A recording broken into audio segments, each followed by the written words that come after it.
Happy Tuesday, everybody. Welcome to the Sean O'Connell Show on ESPN 700 and 92.1 FM. Glad to be with you once again. Gordy Chiesa is going to join us in about half an hour.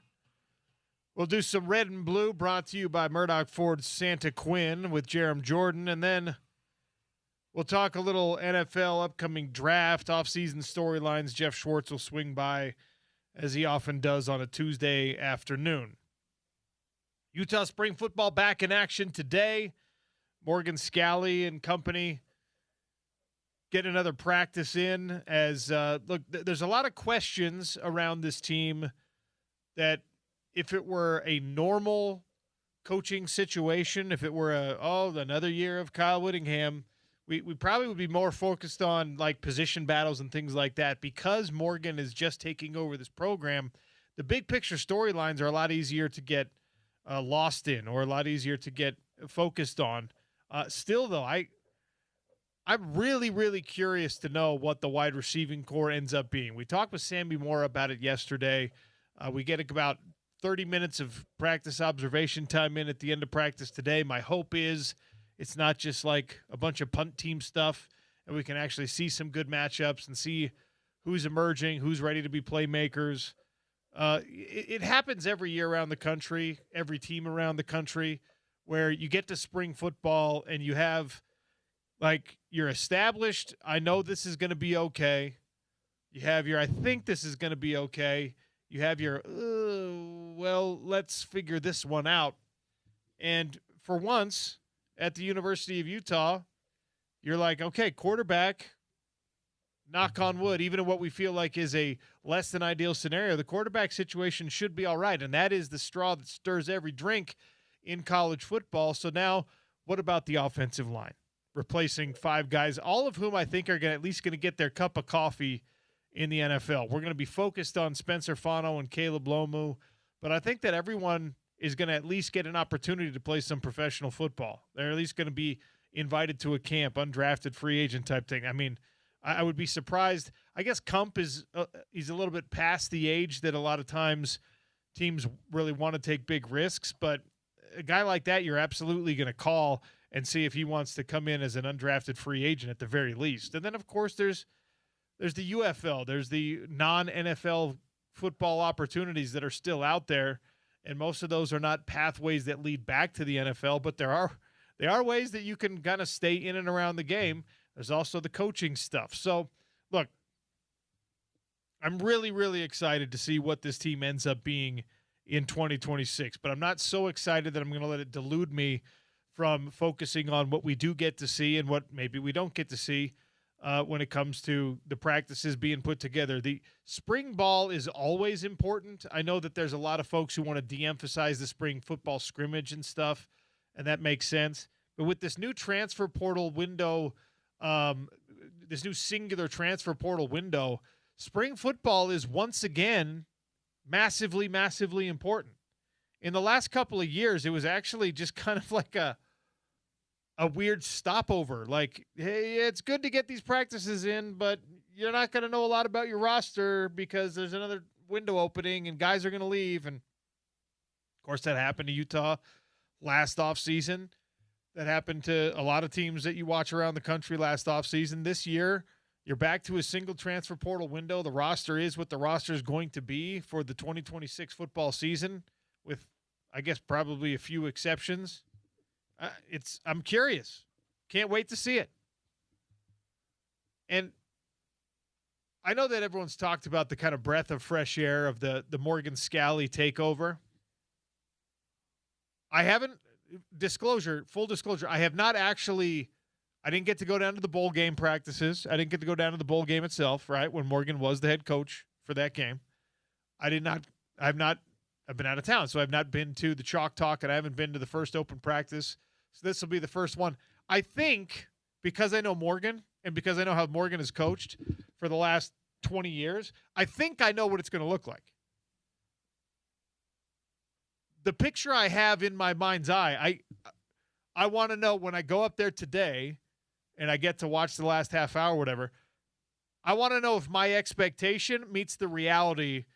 Because that's one thing that whether you loved it or hated it, with Kyle Whittingham practices and a limited availability at Kyle Whittingham practices, there was a rhythm to it. There was a way that you could kind of like, when you would go out there and you would see what was going on, it met your expectation. You were like, yep, that's what practices look like under Kyle Whittingham. I mean, they weren't all that different from when I was a crappy walk-on on that team under Kyle Whittingham to when he was, winning Pac-12 championships and being a big-time coach. You knew kind of what you were getting. I think, although my mental picture is different, I think, though, I know what that's going to look like with Morgan Scalley, but I'm excited to see it for the first time. Everyone else already has seen it for the first time. I'm excited to see it myself for the first time at practice today. And I will do my best to give you insight on, for me, the more important positional battles. I'm going to be looking at the wide receivers. I want to know what the tight end room looks like because you've grown to have a certain amount of affection and love for the tight end position at the University of Utah. I don't know how much I'll be able to gather from this offensive line because of the point I made yesterday where you don't have a level to set off of, right? Like Carson Kalfusi is a good player. We know that. Beyond good player, what is he? Is he dominant player? Is he all-conference player? Is he all-American level player? We don't know, right?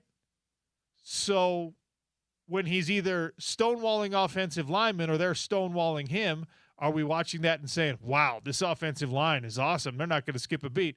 Or are we saying, like, oh, I don't know, like maybe our defensive line's not that good? Maybe our offensive line's not that good? Like, that's the hardest one to extrapolate any kind of conclusions from based on spring football, because we're not going to get to see one-on-one pass rush drills, I don't think. I've asked Morgan specifically for that. I don't know if we will or not. But that is like the highlight skill level, like the skill player type. When you see a guy jumping 44 inches up into the air and snagging a ball with one hand, whether it's against the worst corner on the team or it's against an All-American corner, you get to look at it and say, well, that guy just jumped off of planet Earth and he pulled down an incredible acrobatic catch. That's something that you can kind of like, well, that ability translates. We like the Larry Simmons catch that made the rounds on social media from Saturday's practice. Great example. Like, there were comments on that post, on that Utah football post. Oh, well, the ball was underthrown and the terrible coverage. I'm like, okay, neither of that's true, but also, even if it was true, did you see the way he came to the ball and caught that ball on the back of the defender there? Like, you should feel good about Larry Simmons' athleticism and his ball skills based off of that. If nothing else, right? If you only get to take away like a 5% picture on the fullness of what that video was, you can say, well, whether the coverage is great or the throw was great, what we saw from Larry Simmons right there was a great adjustment and a great catch, and that's wonderful, that's encouraging, that's great. Offensive line and defensive line, because you're only getting what you're getting. If we had like you could watch last year's practices if you were allowed, and you could see John Henry Daly going up against Spencer Fano or Caleb Lomu, and you're just like, wait a second. These are two really good offensive tackles. So if he's getting some wins against them, maybe we should expect John Henry Daly to have a great year, because you know what level to set, right?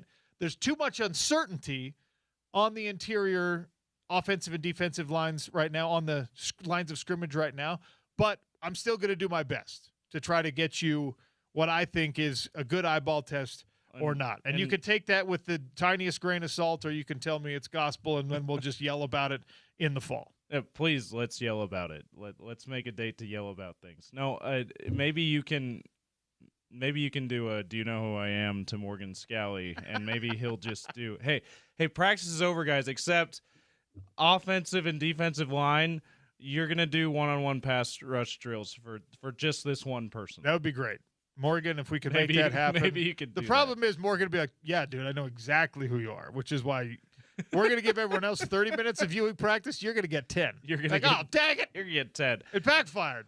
Yeah. So anyway, excited about spring football practice today. Excited about Utah football in general. I know that some people got mad at me yesterday because we came on and we talked about a fairly negative slant on, again, the saga of Kyle Whittingham's departure.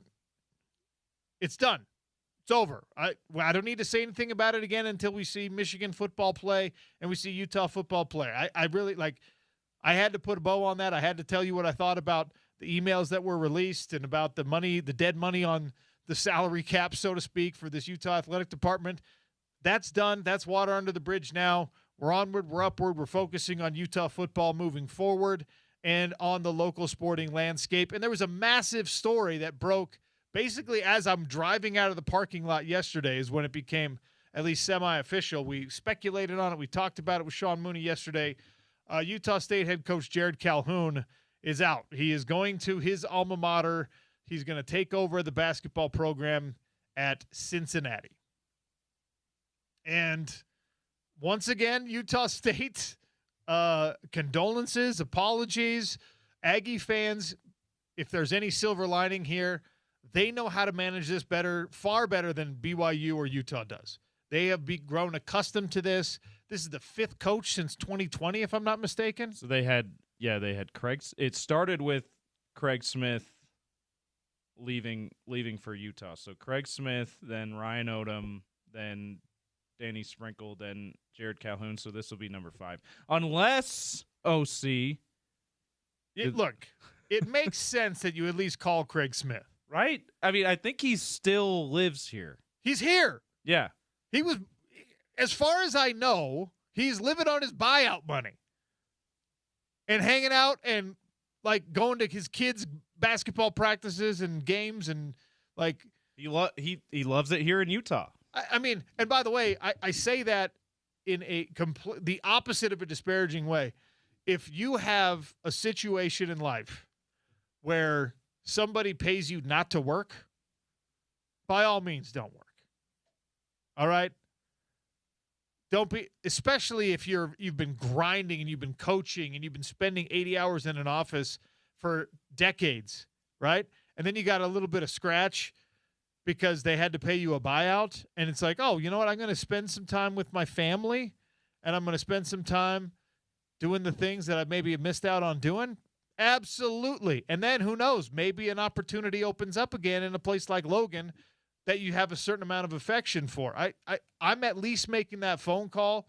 We've talked about this when Craig Smith was separated from his duties. I was like, I don't think Craig Smith is a bad basketball coach who forgot how to coach. There's a fit question about how well what he was doing at Utah worked for Utah. There's, the kind of, how do you phrase it? There was the question of whether or not optimal support was coming his way in the new landscape, right?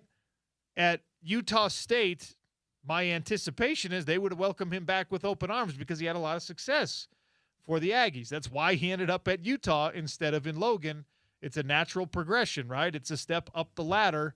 Well, Utah State is now in this really interesting spot where I think regionally, certainly, but also nationally, I think there's a recognition that Utah State basketball, hopefully Bronco and company can get football back to this place as well, but Utah State basketball, there's an acknowledgement that it's like, okay, they're a mid-major, but they're to be treated with a little bit more respect than a lot of these mid-major programs, right? It's almost like, and this would be at the very beginnings of things, not where this program is right now. So keep that in mind as I say this. You're going to say Gonzaga, but it's almost like the very beginnings of Gonzaga. But they got a long ways to go to get to where Gonzaga is. But it's like at the very beginning of guys didn't at that time. 99 people didn't envision Gonzaga being where they are now. I'm going to use Steve Fisher's San Diego State. San Diego State is where it's like that's a good one. Every now and again, it's like, whoa, wait a second. Or San Diego State, look at them.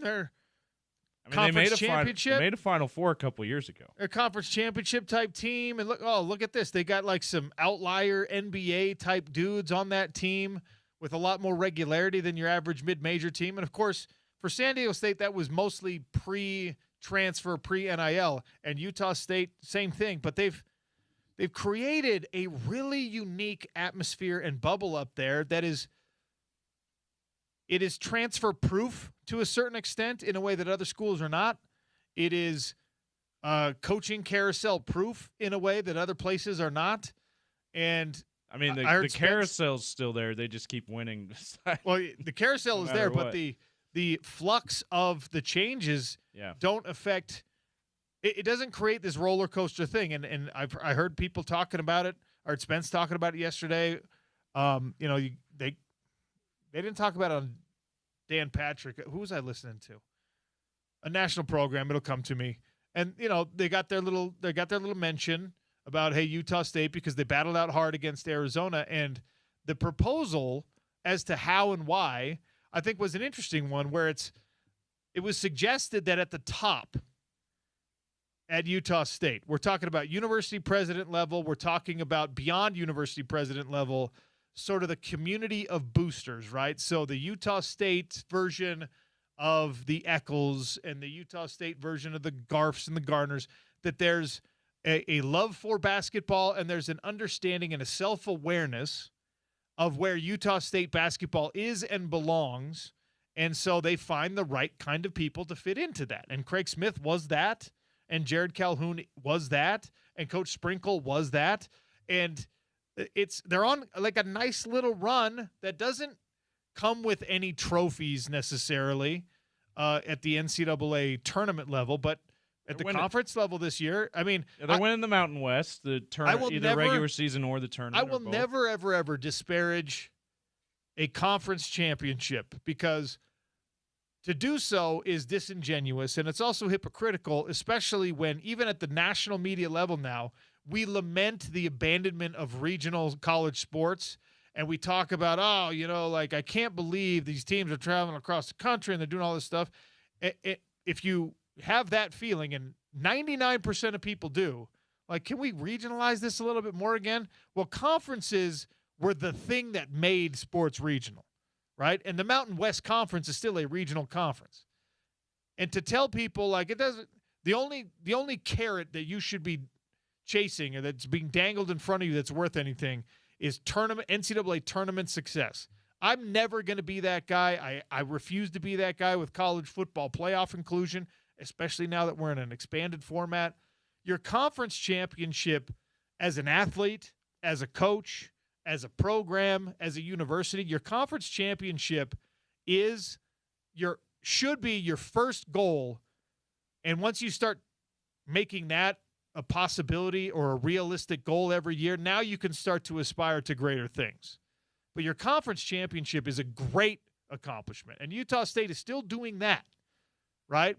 And so when we look at how the landscape has changed and shifted and altered in a way that is a lot of times detrimental to the Utah States of the world, and we see that they are surviving it, and not just surviving, but thriving in this environment, it's something that we should be studying, that we should be trying to replicate everywhere else, that power teams, especially at the level of Utah from a financial standpoint, should be looking at and saying, how are they doing it? And it takes a lot of humility and a lot of self-awareness to be like, wait a second. We stole a coach from you, and you guys still thrived. And unfortunately, that coach didn't thrive in the same way in our environment as he did in your environment. Why? He didn't forget basketball, ladies and gentlemen. Why was the fit there better than the fit here? And I'm not trying to single out Utah basketball. We know the difficulties that program has had, and we hope that it's on the turnaround, and we think Alex Jensen's the right guy for it. But Utah State basketball is a case study that everyone should be looking at least with a raised eyebrow, just like, hold on a minute. What are you guys, and how are you doing this? Because it's not because they have a ton of money. Gonzaga now has a ton of basketball money. They're not a mid-major. They play in mid-major conferences, but they're not a mid-major. Correct. Yeah. And if they were where Utah State's at on any part in their journey, it still wasn't a direct analogy because they didn't have football to contend with at their university from a support and a spending standpoint. True. Like, Gonzaga is this weird outlier. Okay, so maybe San Diego State's better. And even then, you're just like, okay. San Diego State basketball, though, has always kind of been like on the same or above the level of their football program. Utah State, their football program, people in Logan want greatness for the football program. And they've produced some, I mean, Bobby Wagner is going to be a first ballot NFL Hall of Famer. They're going to have two guys that when the next list comes out are among the top 50 NFL players of all time. Utah State, right? So they've got to contend with that, and they're doing it successfully, and they've done it now 4 or 5 coaches in a row successfully, and it's something that everyone should look at and figure out. And if you can replicate what they're doing, great. If you can't, you just handshake them, congratulate them, and say, keep it up, Aggies. And I hope that the fix for the Jared Calhoun absence is just as copacetic and successful as the recent fixes have been. It's fascinating to me. It's kind of a bummer that there's this natural relegation promotion thing in the coaching world where Jared Calhoun, he gets the chance to go back to his alma mater and make 3 times as much money coaching at his alma mater as he was doing a really good job at Utah State. He kind of has to do it. The other increasingly interesting thing here for me, $3.9 million is going to come back to Utah State. And I think you're going to watch the Aggies do something that will help explain why their basketball team continues to thrive despite some of these changes. I think when that $3.9 million comes back from Coach Calhoun's buyout, right? The plan has already been, they've already said the plan is to use that at least partially for NIL. So, like, donate it to the NIL fund. And there are a lot of places where the university would be like, oh, we get $4 million back? All right, give that $4 million to the next coach. I think that next coach certainly would want to have that money. But in the modern landscape, we just watched Utah's football coach give his money back to the program for what? Not because he doesn't want the money, not because he doesn't need the money. What does he need more than the money? He needs talent. He needs players.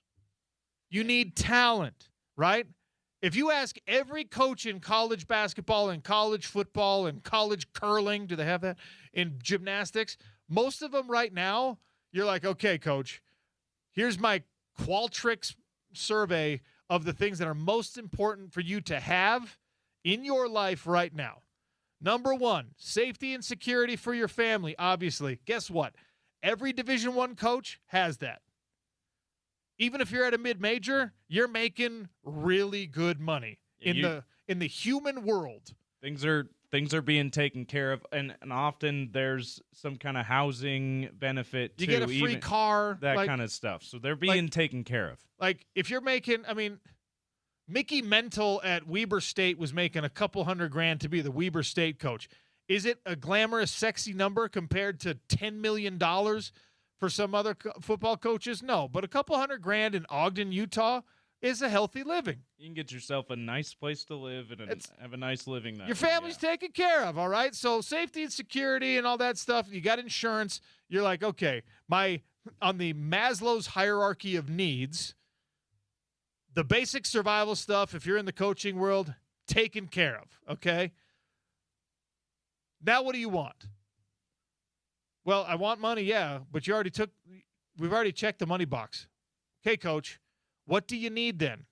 If we go back to 1999, he's going to tell you, I need facilities. All right? I need something that gives me a recruiting edge.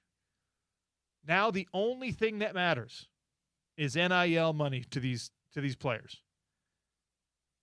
Oregon's advantage that used to exist almost solely because of the campus that you got to go play on, and the fact that you get to roll into that university and have retinal scanning to get you into the facility and your fingerprint to go to all your classes, that was just like, oh my gosh, look at this place. By the way, any Nike apparel you'd ever want. And yeah, it was like, look at how incredible this is.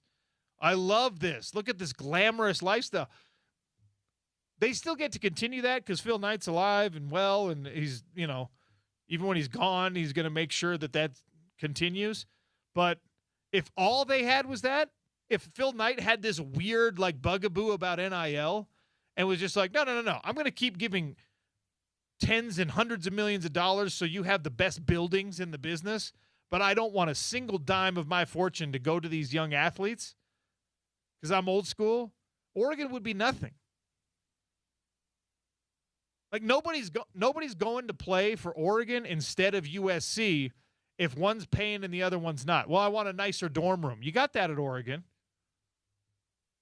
But if you have to choose between $1 million and a nice dorm room, it's not even a question, right? So these coaches now, they need talent. They want talent to the level that you are willing to give back some of your own hard-earned pay in order to make sure that your NIL fund is thriving, that the other people who can contribute to the NIL fund see you leading by example.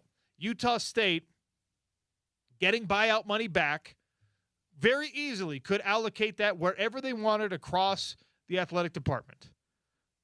I'll bet you $1 million. Bronco Mendenhall's just like $4 million coming back. Hey, can I get $1 million of that? Yeah, they probably got calls from almost every program in athletics. Hey, how much of that can come to my program? But what Utah State has right now in basketball is something that they have to protect. And the best way to protect that is to be like, all right, who on this roster still has eligibility? And who do we need to keep here? For Craig Smith or whoever else comes back. And it's probably a whoever else. For me, I want it to be Craig Smith because I like Coach Smith. I think he did a good job at Utah State. I like to see him where we get to talk to him and he gets to work in an environment that we know he can thrive. I'd like for him to have another chance, even better if it's in the state of Utah to show. And by the way, it's not like it's unprecedented in college sports where somebody kind of climbs the ladder and they use a place as a stopover, as a stepping stone, and then they go up, and then they're just like, oh, dang, it didn't work out the way we wanted it to. And then when they circle back around, sometimes it works. Rich Rod at West Virginia is a good example of this. Hasn't had only the 1 year, hasn't had the on-field success yet, but they're giving him time to do that. It didn't work out well the second time, but this happened at Utah State recently. Gary Anderson returned to be the head coach of Utah State after he had a really successful run the first time around. Didn't have a very successful run, didn't last very long the second time. But Utah State has done this in their athletic department recently. Greg Schiano is the coach at Rutgers right now, is he not? Schiano, that's right. Greg Schiano is a retread back at Rutgers. I don't know if I want to use Rutgers football as an example of any kind of success story, so maybe I just undermine my own point here. In any case, Utah State. It happens, though. It's hard to explain why the Aggies basketball program has been insulated from some of the difficulties of other mid-majors. It really is. The spectrum is the best answer I can give you, but the spectrum will empty out if you're not winning, just like any other place will. Absolutely. I think one of the keys has been they've been so good at keeping the Cache Valley kids, the really good Cache Valley kids. Mason Falslev is the latest example of this, at keeping them home, so to speak, and keeping them in the program in this new everyone wants to transfer when the coach changes culture. By the way, Mason Falslev is, for me, going to be a big-time what if in the football world. Oh yeah, they always talk about. I mean, in the tournament broadcast, Kevin Harlan brought it up like 5 times. He was player of the year as a quarterback, right? Who signed with the University of Utah? Yeah, right. So it's like all those questions around Utah State, and now another one: who's going to be the next head coach? But less hand-wringing, less anxiety, less worry, because for some reason I just have a belief it's going to work out, because I think that the decision makers, the powers that be in Logan, know how to water that garden in a way that other universities could pay attention to, could figure out, could try to emulate. And I think it's hard work, and I think it's a delicate balance. And I think that keeping those Cache Valley kids, like you said, is a big part of it.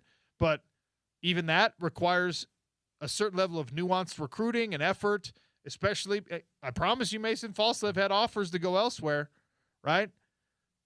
Utah State, good luck.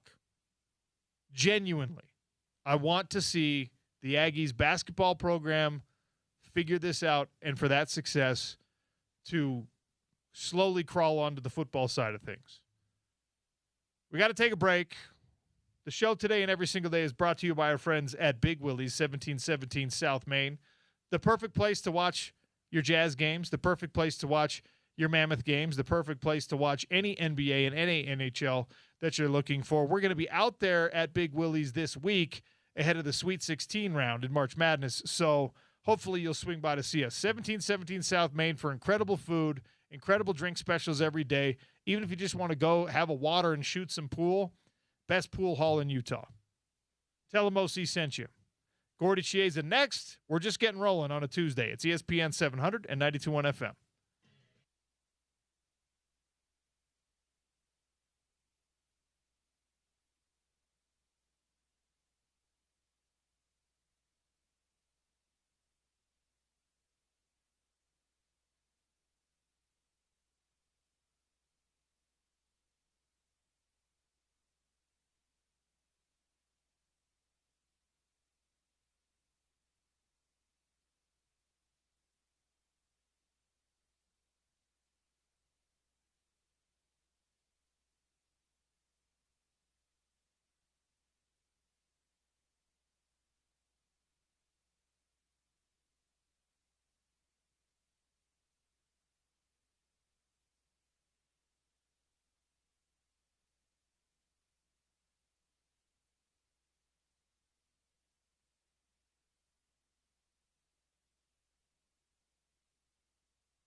Welcome back to the Sean O'Connell Show. Welcome in our resident NBA guru, Gordy Chiesa. Gordy, I've missed you being gone for a couple of weeks. How are you?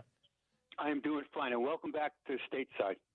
Yeah, it's always great to be home. Let's talk a little Utah Jazz basketball, shall we? 143-127, lost last night to the Toronto Raptors. Ace Bailey, 37 points on 21 shots, 7 of 10 from beyond the arc, 8 of 8 from the free throw line.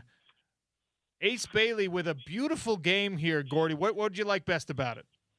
Most of all, no turnovers last night in 35 minutes. So he's very efficient. And, all the guys being out as far as injuries is that he was the first option during the game for the Jazz, and he delivered. And so we're seeing right in front of us a young, talented player emerging as really a winning player. As the Jazz get all their players back for next season, he'll be part of the mix, and he will play well for them. In the meantime, he's showcasing his abilities. So last night, this was the third straight 25-point-plus game for Ace Bailey. So now he's the fifth youngest player in NBA history with 3 straight 25-point games in a row. The other younger guys were LeBron James, Cooper Flagg, Carmelo Anthony, and Devin Booker. So he's an elite company as far as being a young guy and showing his abilities, both scoring and also all-around play. Do you like seeing him in that number one role? I mean, I know in an ideal world, you don't want a rookie to have to fill that, and on a winning team, a rookie doesn't have to fill that role. But when you see that, he can rise to the occasion, what does it tell you about him and his future? His future is that it's absolutely very bright, and he has all-star potential. And that so next year's team, let's imagine that the first option should be Larry Markkinen because of his skill set, his length, his knockdown shooting ability. Then it gets interesting. Is it Ace Bailey? Is it Keontae George? Is it Jaren Jackson Jr.? So we're going to find out. So all 3 of those guys are capable. So it's going to be 1, 2, 3, 4. But we don't know the order yet as far as 1, team chemistry, 2, as far as play calling, and 3, someone emerges from that group that is definitely going to be the second or third scorer. Now, Larry Markkinen, he has a dominant game, Sean, without a dominant personality. So now it gets interesting. Well, Keontae George has matured some. His personality on the court should be fiery because they need him as far as being that lead guard. I'll call him not a point guard, but a guard. And Ace Bailey has major talent, and then Jaren Jackson's a new kid in the block. He only played 3 games for the Jazz this past season. Yes, he's a really a tremendous, talented player, defensive-minded with an outside shot also, and he can score the ball. So that's what we call chemistry. We're going to find out next season. When you talk about that dominant personality, how important is it to have on a team from a locker room and a chemistry standpoint? And how important is it that the dominant personality matches up with the dominant on-floor ability? Huge. Your step right there statement was absolutely right on point. Is that personality has to be also inclusive of all the guys, where he gets everybody involved in as far as with the teammates. So the question is always how can I showcase my tremendous individual talent within a team game? And when I do it, can I get also guys involved with my all-around play? And that's what those teams that make the playoffs, most of those performers on those elite teams, they have that quote, it factor. The it factor is something that you combine your own unbelievable talents with also team play, but in crunch time, you emerge as the clutch player that you are to help a team win down the stretch in playoff games. So it's absolutely huge. And my instincts tell me it's going to be Keontae George. You think Keontae can grow into that? Yes, I do. Yes. Because he has the ball. Also, it's much easier when you have the ball in your hands. So when a guy is a guard, he has the ball often in the game to make that transition of who gets the ball when and why. And that's why it's so important that whoever plays guard for the Jazz, that the one, they can score the ball, but two, they're somewhat pass happy during the game to get their other talented teammates involved in the flow and the rhythm of the game. Gordy Chase is our guest. It's really fascinating, Sean. It really is. I mean, so in the NFL, it'll be right. The star running back, does he block in coverage sometimes? Sure. Right? Or there's a quarterback. Does he try to look for other receivers some of the time to get them more involved as far as running their routes? Again, some of the time, not all the times.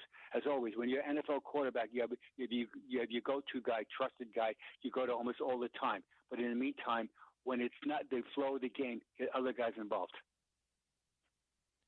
It's been a couple of weeks. What teams have impressed you most in the last 2 weeks? What teams are you most worried about given the state of the season we're in? Well, I'm worried about the Wizards tomorrow night. Tomorrow night. The Jazz play the Wizards tomorrow night. The Wizards have lost 16 straight games. Sean, picture being in the locker room or in the team bus or above sea level, 35,000 feet. So I'm worried about the Wizards coming here to Salt Lake City, losing 16 straight games. Now, the upbeat about it is that the Thunder have played great. They've won 12 in a row, and the Spurs have won 6 in a row. And the Knickerbockers, don't count them out yet, they've won 6 in a row. And so the better teams are emerging. They know the finish line is very short, and they are playing like they're contenders right now. And then the Pistons are playing without Kate Cunningham, and they performed though. They hung in there, and they're still in first place in the West. They're trying to hold off the Celtics and hold off the Knicks, and in the East, in the West, the Thunder and the Spurs and the Lakers also. The Lakers lost a tough game last night, but generally speaking, the Lakers are the third seed right now, and they're heading to a second straight 50-plus win season.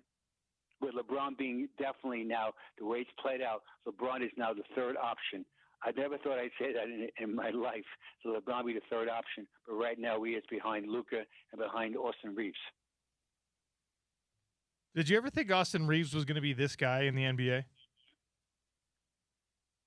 No. Undrafted back in 2016. That just shows you that all the experts, guess what, sometimes they're not experts, and that he was undrafted from Wichita State. So you can't rationalize. He went to a small college. Wichita State is a major university. And so, but he was in the G League with all the players in that league. He worked himself up into to making a team, and now he's going to opt out of his contract, and he'll be a huge factor as far as getting a mega type contract. But he's responded, is that he can shoot the ball, he can score the ball, but also he knows how to play without the ball. And again, he doesn't have a dominant personality. He does not. And so he's getting 25-plus points per game within the flow of the game, and that allows Luka, who has a dominant personality, to have the ball often. And LeBron, to his credit, at age 41, he is absolutely not – he's slightly stepped aside to let the other guys play at an elite level, and he's their trusted sidekick, to say the least. Gordy, March Madness happening right now. I know you love it. How much do NBA teams dial in and watch? Because obviously they got their own games. They've got their practices and their shoot-arounds going on. They're gearing up for playoff runs. But their personnel departments have to be paying attention to the big-time performers of March Madness. When you're in an NBA office or you're in a locker room in the NBA, what is the place of March Madness in your basketball world? Well, if you're a coach, you hear about it in the locker room, who's playing who, but you have no idea about some of the players because you're focused. If you're the Thunder right now, you're focused on the team. If you're the Golden State Warriors, you're biting, fighting, clawing. Without Steph Curry, you're fighting to try to get to the 9th or 8th seed. And so from a coaching standpoint, you don't. The players know who the young fellas are, of the up and rising guys, because they heard about them. They're in high school, in their first year or second year in college. And there's also the natural bantering about, hey, my school just rocked your school out of the NCAA tournament, or if we win our game, we're going to play your game. And by the way, what happened to your chump university? How come you guys didn't make the NCAA tournament? So there's actually on the bus and on the plane, there's that, let's say, bantering among the players about their alma mater or almost alma mater. And, a lot of times these guys, they go to school now with this NIL money situation is that they only go to university for 1 year. So they're really part of it, but not part of the tradition of it by not being there for minimum, we'll say 3 years or so. Gordy, we spent a little time on this yesterday in the "What I Missed While I Was Away" category of the show, and we missed you, Sean. First, we all missed you. We did. We missed your spirit. Thank you. While I was gone, Bam Adebayo scored 83 points, and yes. I wanted to get your thoughts on it because disgraceful. Here's my thought. I mean, don't even go any further. It's disgraceful. It is absolutely. The Wizards. At first, it's the Wizards played them. And so, come on. When I saw that, and Bam's not even a scorer. I know when Bam made the Olympic team, he was a defensive player back last to Olympics. So they didn't take him for our national team to score. Now, in the Heat's a different situation. I get it. Tyler Hero is their main guy. So Bam scoring 83 is really unorthodox, but it's how he did it.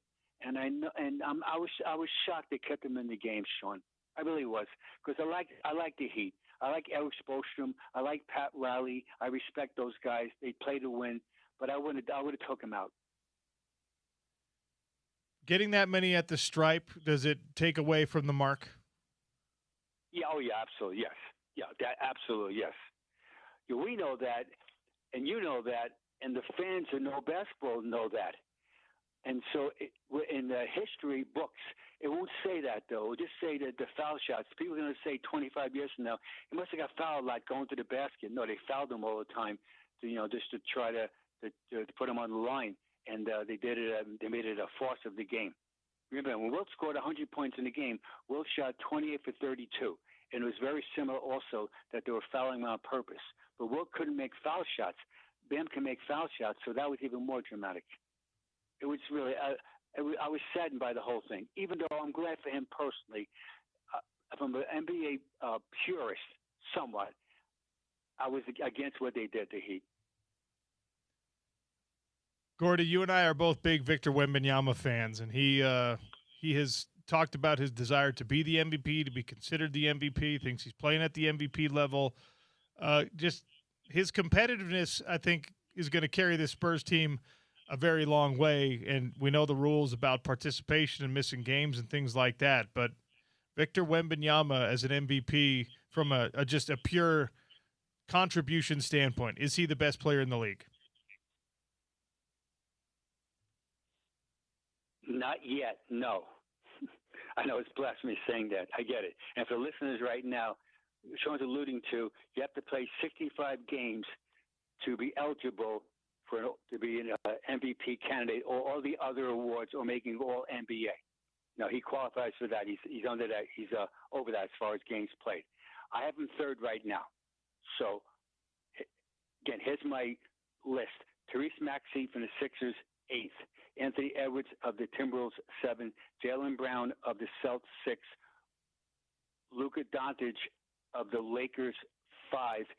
Cade Cunningham of the Pistons, 4. Victor Wembanyama of the Spurs, 3. Nikola Jokic of the Denver Nuggets, 2. And Shai Gilgeous-Alexander of the Thunder, 1. So I have them 3 right now. That's a bit of a list there, but what is your official list today, Gordy? My list today. Okay. Based on last night's game against the Raptors, my list today is an annual list, Sean, of the active Canadian players in the NBA. Canadian players. There's 22 players in the NBA from Canada on the list. Here we go. Atlanta Hawks.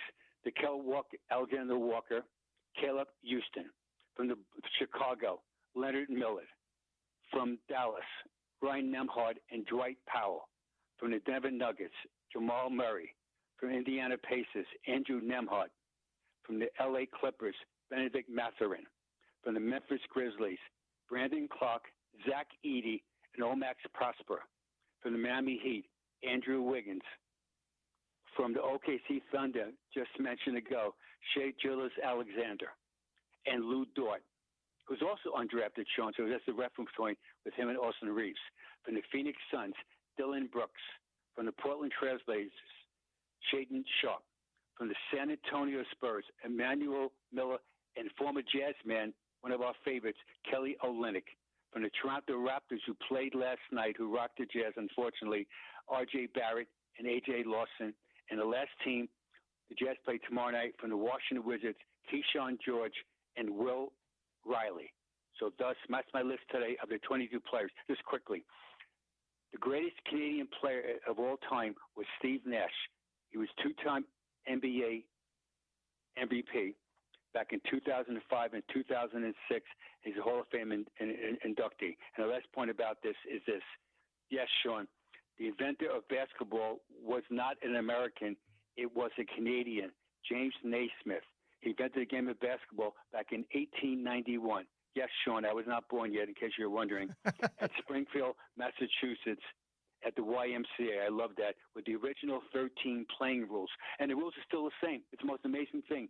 So instead of peach baskets, we have iron rims, but it's the original 13 game rules of playing is the same, relatively the same. So it's amazing. He was 30 years old when he invented a game that became a worldwide phenomenon. That's it's a heck of a legacy to live by. It is also, really. And I love it. It was the YMCA. And for the YMCA, that's everybody's, besides being a famous song in every arena.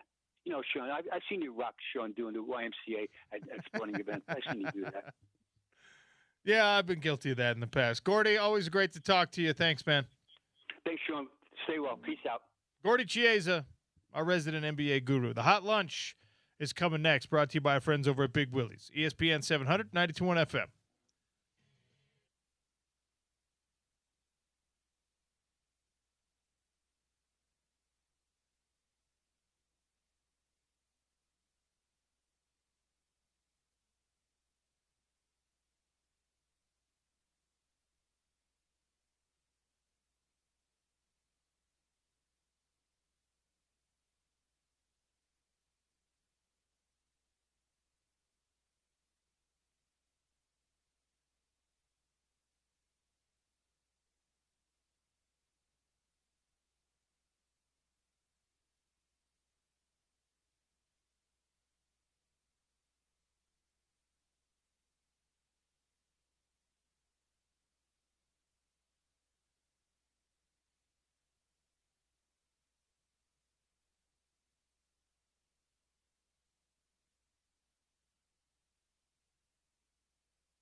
Sean O'Connell Show here on ESPN 700. Time for the Hot Lunch, brought to you by our friends over at Big Willie's, 1717 South Main. Here's what you're going to do, all right? You're going to go to all the folks in your office. You're going to wrestle up a few bucks. You're going to say, hey, we're going down to Big Willie's. The suggestion I have for you today, the Cowboy Grilled Sandwich. Sourdough, cheddar and pepper jack cheese, perfectly cooked flank steak. Tell me that doesn't sound good on a beautiful day here in Salt Lake City. Served with fries, but you could sub those fries for onion rings, tater tots, maybe a side salad if you're feeling extra healthy today. Tell them OC sent you. Go grab yourself a Cowboy Grilled Sandwich, little flank steak in that sandwich. Or if you're trying to stay away from the meat, maybe today's a good day for just a good old-fashioned grilled cheese. They call it the standard down there at Big Willie's. Sourdough bread, cheddar and Swiss cheese, perfect amount of stretch on it. You know what I'm talking about. When you get that grilled cheese sandwich, you want to pull the two halves apart. You need to see the cheese clinging, trying to stay with its brethren on the other half of the sandwich. You need a good stretch there. Yeah. Or every pizza commercial you ever see, they do that. They show that too. You want that with the grilled cheese too. And I have to say, the standard is the standard after you said that. By the way, shout out to Sly. Can I throw a headline at you without? I don't want to dive too deep in this because it is truly a tragic story. But throw a headline in sports fringe sports that we never thought we'd hear. I think I know where you're going. Quadruple amputee cornhole professional jailed on murder charges. Is that where you thought I was going? Yeah. I saw this yesterday and I went, wow, that fits perfectly in either Hot Lunch or Daily Dump on the Sean O'Connell Show. I'm glad we're getting to it. It is sad, though. A 27-year-old man named Dayton James Weber has been arrested and jailed because he apparently got in an argument with somebody in the front seat of a car, and it escalated. He used a firearm. Allegedly. Someone who very respectfully, I say this, who does not have arms, was able to operate a firearm and kill somebody. Yes. And then the way the police were alerted to this, there was two people in the back seat of the car, and allegedly this person then said, Mr. Weber said, hey, help me get rid of this body, like get the body out of the – and they were like, no, got out of the car, fled the scene, told the police about it, and then he somehow managed to leave and get the victim out of the car, dump the body, and then drive away. Cornhole. The top cornhole player in Maryland. And there's some interesting terminology being used as to where he's going to be prosecuted and stuff because of the part of the country that it happened. Like you said, Maryland guy, but it happened in Virginia. All those states run together. Washington, D.C. runs into that area too, as we know.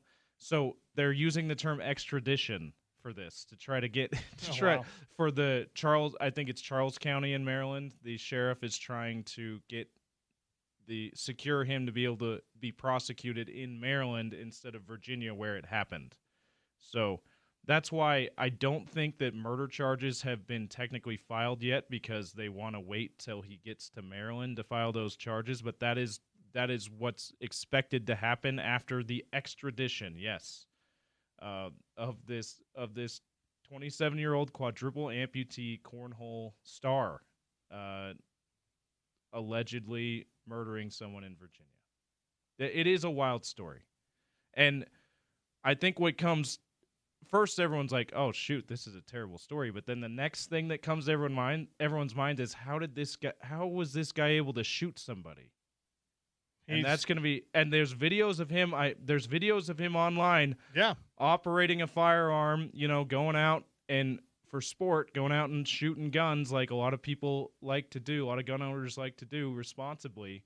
There's videos of him doing that without any arms. So there's evidence that he can do it. Well, it's still just wild. And he's like a top cornhole player. Yeah. So he's got like, Got abilities that defy the odds. Yeah. For sure. yeah.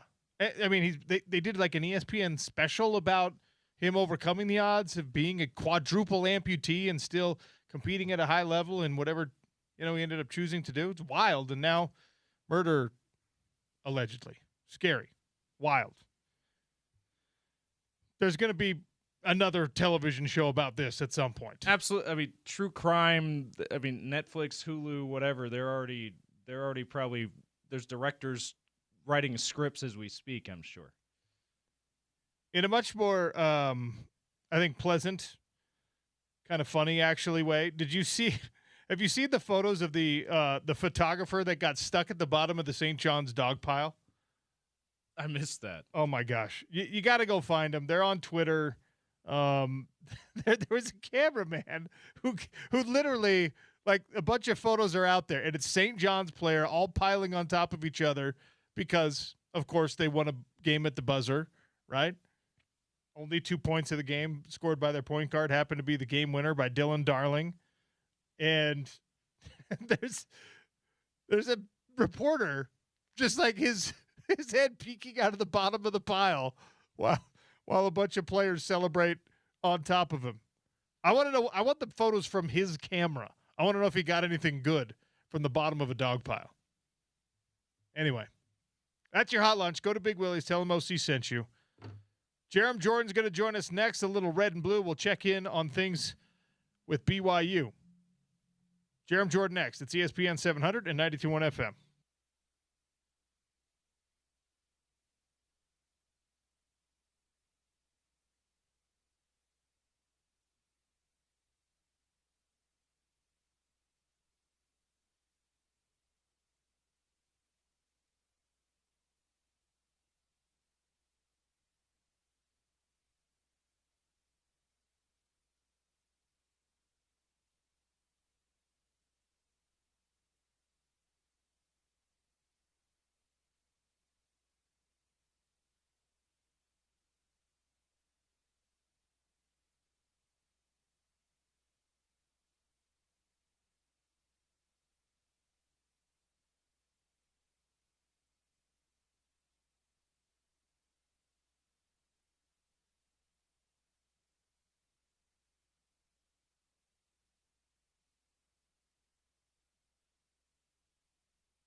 Sean O'Connell Show, and we check in with BYU. Jerem Jordan, BYU Insider, kind enough to join us. Brought to you by friends at Murdoch Ford Santa Quin, 2025 F-150s. Closeout sales here, 0 down, 0%, no payment for 90 days, plus a $2,000 gas card as they're getting the 2025s off the lot at Murdoch Ford Santa Quin. Jerem Jordan, how are you, sir? Hey, I'm doing solid. How are you, Sean? Great, man. It's good to be back. 2 weeks away is a long time. A lot happens in the sports world. Yeah, I know, right? It was eventful. I went to Kansas City and Portland, and didn't come away with as many wins as we were hoping for. But fun men's basketball season certainly had its ups and downs, and now we await the transfer portal and the NBA draft, man.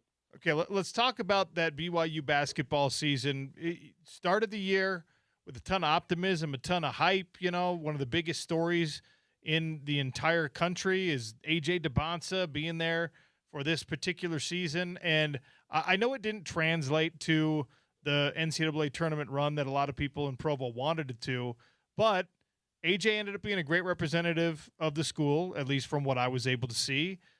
They won a lot of good games. They had seemingly packed crowds for every one of their games. I mean, yes, ultimately you won a Big 12 championship. You won an NCAA championship.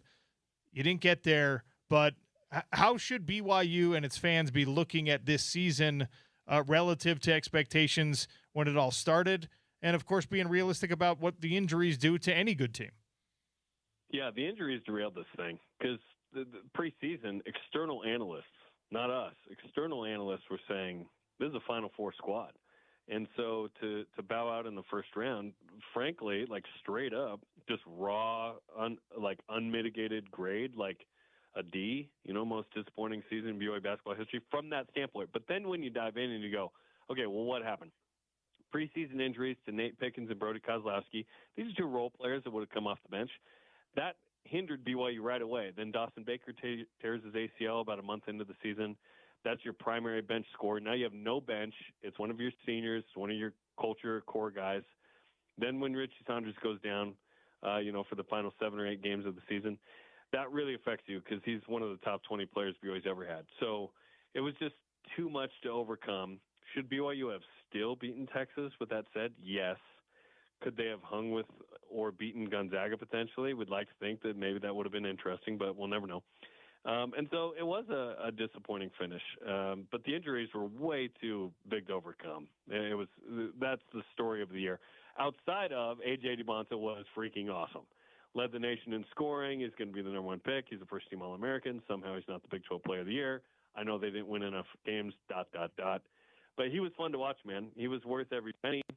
He was great, and I can't wait to watch the rest of his career, man. So, again, you're never going to go back and say, we shouldn't have done that with AJ. What about everyone else? Was Rob Wright the player that you needed him to be? Because that was also a huge get. I mean, if it wasn't for AJ, he would have been the big story in the recruiting class, in the transfer class. He was a huge, huge get.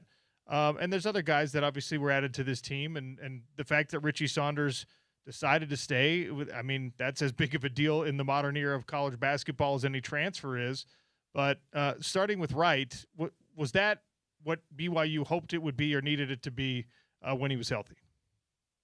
I think BYU didn't have enough shooting to really support the full roster that they had. Because if they had kind of like Tyler Morris didn't quite deliver what they were hoping from 3. Alexei Kostic kind of came on stronger later. Nate Pickens, they felt like, was going to be a 3-and-D guy. Kennard Davis kind of struggled until the end of the season from distance. And so shooting is the holy grail, as Kevin Young said in his final press conference after the Texas game. If BYU had a little bit more shooting and then maybe a little bit more experience, maybe at the 5 position behind Kaba, I think that would have helped. And that's like if BYU was fully healthy. But I think Rob did a good job this year. I think he was a good player. I hope that BYU is able to return him. Rob told me in the locker room in Portland, if I'm not playing pro basketball somewhere, if I'm in college, I'm going to be at BYU. So he's not going to enter the portal. He's not going to transfer somewhere else, according to him. So hopefully he's kind of your big piece. And then you bring in, the projected number 2 pick in the NBA draft next year in BB3 And, you hope you can get some good transfers. You got some good young pieces. Hopefully you can bring back. But I would imagine like half the roster is turned over. There's a lot of conversation last offseason about the way that this roster was put together. And, people in Provo want to de-emphasize that it's all just a financial transaction kind of thing. And I don't know why it's as important as it seems to be down there, because when you have the resources, there's nothing wrong with using the resources. I don't think it means anything.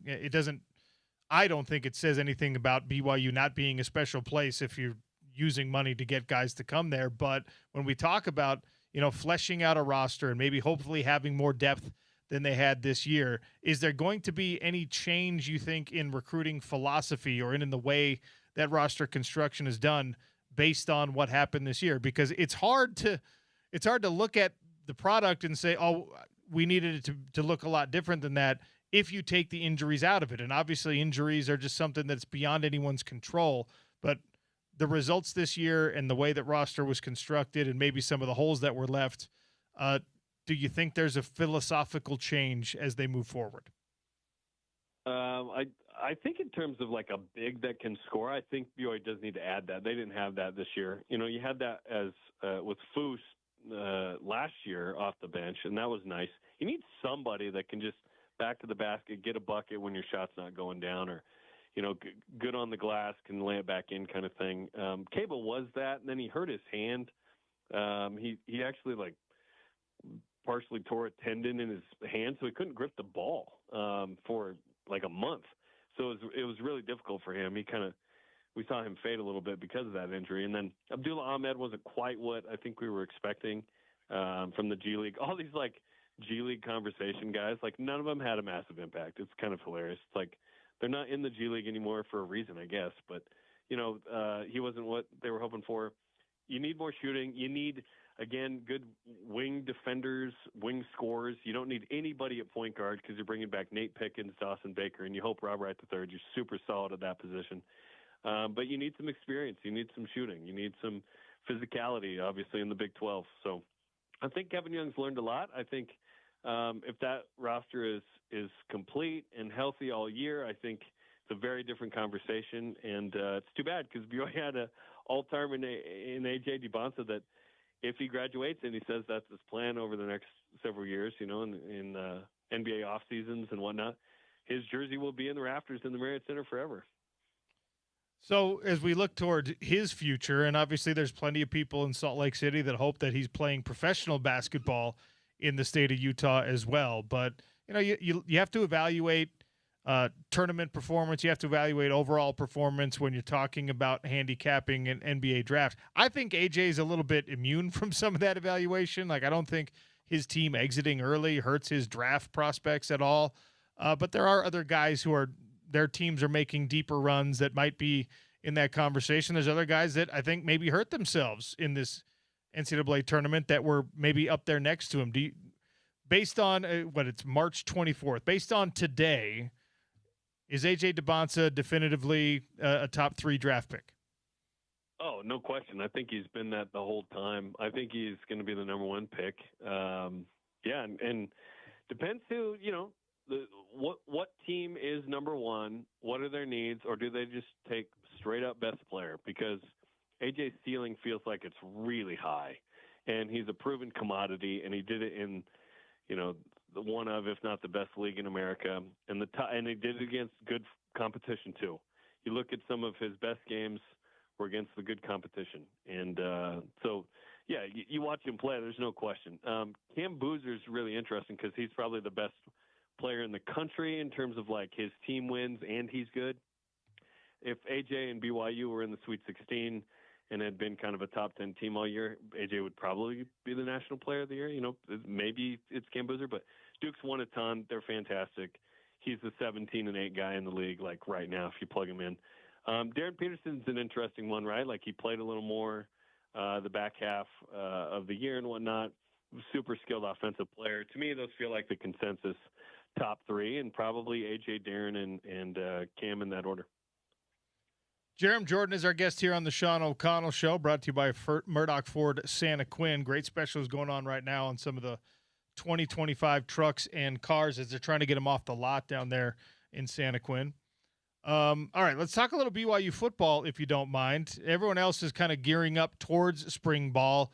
BYU's an early starter every year in the spring, and it seems like they're, closer to the end of their spring camp than most teams in the country are.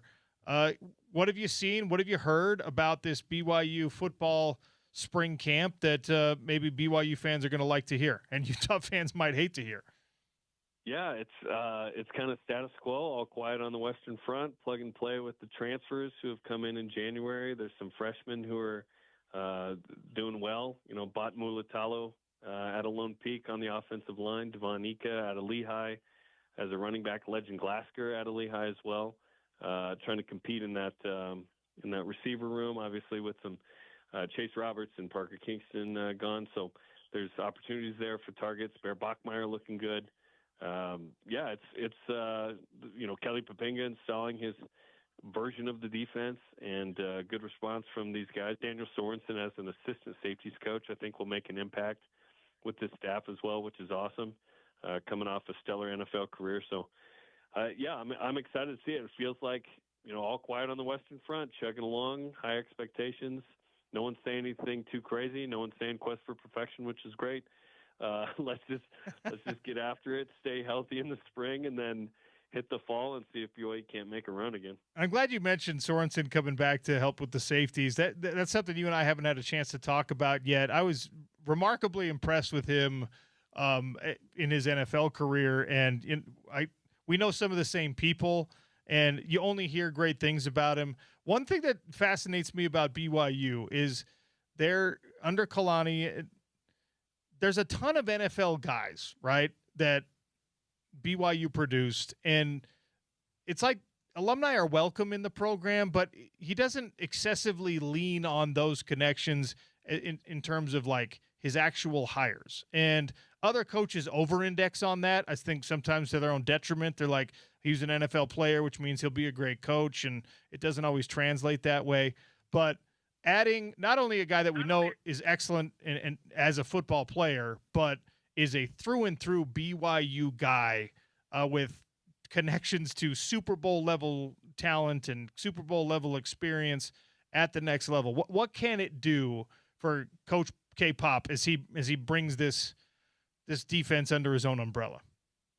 Yeah, I think it's huge because, one, he played at BYU, and two, just like with his kind of unique guys, let's be honest, like a white safety in the NFL. Like he's just like a unicorn. Like he's unique in terms of like how did he kind of figure and navigate that out? He was a linebacker when he started at BYU, and you've got kind of a new situation with Demario Warren coaching the safeties now, and Lewis Walker coaching the corners.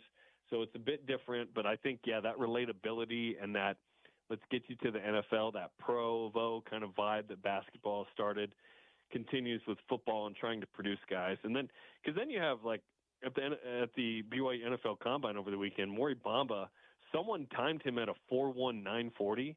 The unofficial was 4.27. It's like, wait, there are dudes walking around that run that fast. Like Chris Wilcox a couple years ago got drafted on his 40 time basically with some good film. Maury has decent film out there. What can that mean for this group? What can that mean for this new look defense from BYU that hopes to continue what they've done the last couple of years, which has been the backbone of the success of BYU? It's been a solid run game and a good defense, like we've talked about. Sounds familiar with these two programs. Not the BYU high-flying passing game, but a solid run game. So it's I think Daniel Sorensen's add to the staff is awesome, and you continue to try and build on what you've done, and it's nice to bring in guys that have experience. And he played in Independence. I bet he'd love to have competed in the Big 12, where now BYU is contending for championships. The first time I met Daniel Sorensen was at his cousin's bachelor party, which, of course, when you're talking about BYU bachelor parties and Provo bachelor parties, not exactly wild, but all-night risk game. We went to Provo Beach Resort and rode the Flow Rider, okay? Nice. And all of us are, of course, just getting bundled and falling, and then the wave pushes you up and over and half the time strips your shorts off, which is kind of the point when you're at a bachelor party. You're like, you're all just laughing and having And then Daniel Sorensen jumps on the thing, and he doesn't fall. It was like, okay, we it's like we get it. You're the best athlete here by a long stretch. And he's so unassuming from a visual standpoint, but an elite athlete that I've resented from the very first moment I saw him. He's the real deal, man. Like he is awesome. I went to Girl Dad Camp last year at BYU, which is a super cool event, and he was in our group, and yeah, he's still got it, man. He's still working out. He's a lifer. The NFL draft is coming up, and Jack Kelly performed incredibly well at the scouting combine. And, he didn't have, because of some injury, he didn't have as productive a season as I thought he was capable of having this past year, even on a really good BYU team. And he played incredibly well, but you could tell that he was a little banged up in certain situations, and the stats didn't necessarily blow up like I hope they would for him. But what do we think Jack Kelly is going to be at the NFL level? I think he could be a guy that has a nice career. He's got the toughness. He's got the speed and agility. In his relative athletic score, the RAS, he pulled a 9.7. He was great in the composite speed, the explosion, the agility. In the size, he was good. But, this is a guy that can be kind of a bigger back that can still move. As things move to speed in the NFL a little bit more, you got to be able to move. Gone are the burly, slow, 250-pound backers that run a 4.8. You got to be in the 4.5-ish range, and he ran a 4.57, and his 10-yard split was 1.61. So it's like this guy can move. So I think he's going to be on a 53-man roster for 5+ years in the NFL. And it might just be on name alone, because that is a great linebacker name, Jack Kelly. Not to mention the Newsies connections with Christian Bale's character there. But, yeah, I'm excited to see Jack in the NFL. I think this is a guy that was undervalued out of Kearns, went to Weber State with Jay Hill, came with him to BYU, and he's going to be a tremendous player in the NFL. I do this all the time when we're talking about NFL draft evaluation. You read the NFL.com profile and their strengths and their weaknesses. And I think I've brought this up on the air before, but I'm just going to read. Texas Tech is such a thorn in the side of everyone in the state of Utah, including, this is his draft profile, weaknesses, average eye quickness, reaction time to his keys. Okay, thank you, whatever. Inconsistent technique, execution to get rid of a block. All right, that's considered a weakness. And then they just throw this out there. Was a non-factor against the Texas Tech run game. Okay, we get it. All right, it was a tough year for everyone who went against Texas Tech. Thanks a lot, NFL.com. Yeah, what the heck, man? Not the Texas Tech passing game, though. In Lubbock, I thought he was pretty good in that spot. Jack Kelly. He's one of those guys, I think every year there's a couple of people that are wearing crimson that BYU, begrudgingly or not, the fans be like, man, we'd really like to have that guy. And I think that Jack Kelly fit that mold on the opposite end. I think that there was a lot of Utah fans that watched him play, myself included, that were just like, man, Jack Kelly is a player. He'd be good to have on any team. And he played through some injuries to both shoulders, so he's a tough cookie as well. Other guys that I thought kind of helped themselves, especially this postseason, I think Carson Ryan has done a nice job. Maury Bamba helped himself the most. Chase Roberts helped his 40 time quite a bit. Getting into the low 4.5s from a 4.6 in Indy, so that was good. And then Garrison Grimes, we don't talk about long snappers a lot. This dude pulled a 10.0 relative athletic score. He ran a crazy 40. He's got crazy broad and vertical and all that. Maybe he's the next John Denny, who was a long-time long snapper in the NFL. Good snapping, obviously, but what separates you apart? Your athleticism, your ability to get down the field, that kind of thing. Obviously, Jeff Grimes' son. So I wonder if Garrison Grimes is an undrafted free agent that finds a place in the league. That's a good shout. It's if you can make it onto a roster as a long snapper and stay there for that's the life. However many years, get him with that athleticism, and then the UTSA kicker or whatever that ran a 4.5, and now you're you're cooking with gas. Listen, you got to be able to stick out somehow. And now you're saying, who's a long snapping cheap prospect rookie? It's dude, Garrison Grimes. Plus he has this deep, rich voice. I'm super jealous. He could do some voiceovers for a living too. Jerem, always great hearing from you. Appreciate you jumping on the show today. Thank you, sir. Heck yeah. Hey, Utes and Cougs tonight in baseball. First game at the new Utah baseball stadium. Charlie Montfort, so baby. We got it. 385th meeting all time. The first meeting was 1895. Ended in a bench clearing brawl. Let's get another one of those tonight. Yeah. Let's do it. It's a great way to christen the new field. All right, a little brawl. Christen with a brawl. Oh, you're the man, Jerem. Thank you. Thanks, Sean. Jerem Jordan, BYU Insider, brought to you by our friends down at Murdoch Ford Santa Quinn. 0 down, 0% APR, $2,000 gas card on the 2025 F-150s. As we get ready for the Sweet 16 starting, Thursday, track your bracket on ESPN 700 and 92.1 FM's $1 Million Bracket Challenge by going to ESPN700sports.com. See how you're stacking up against me. Yikes. The other ESPN 700 staff and all of our guests. $1 Million Bracket Challenge brought to you by Big Willie's, Game Day Men's Health, Intermountain Bobcat, Budweiser International, Sportsman's Expo, and the Utah RV Super Show. All right. We've had stories. Daily Dump is coming next. We've had stories about baseball memorabilia, football memorabilia, basketball memorabilia that I'm like, oh, man, that actually would be a cool piece of sports memorabilia to have. I think we found the most practical, usable, makes sense for your everyday life piece of sports memorabilia. I'll tell you what it is next. It's the Sean O'Connell Show on ESPN 700 and 92.1 FM.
Got a little bit of a leak maybe at the house? Valley Plumbing can take care of it. You just fired up the air conditioner and it's clunking and not working. Valley Plumbing is now Valley Plumbing Heating and Cooling, so they can take care of that for you as well. valleyplumbing.com.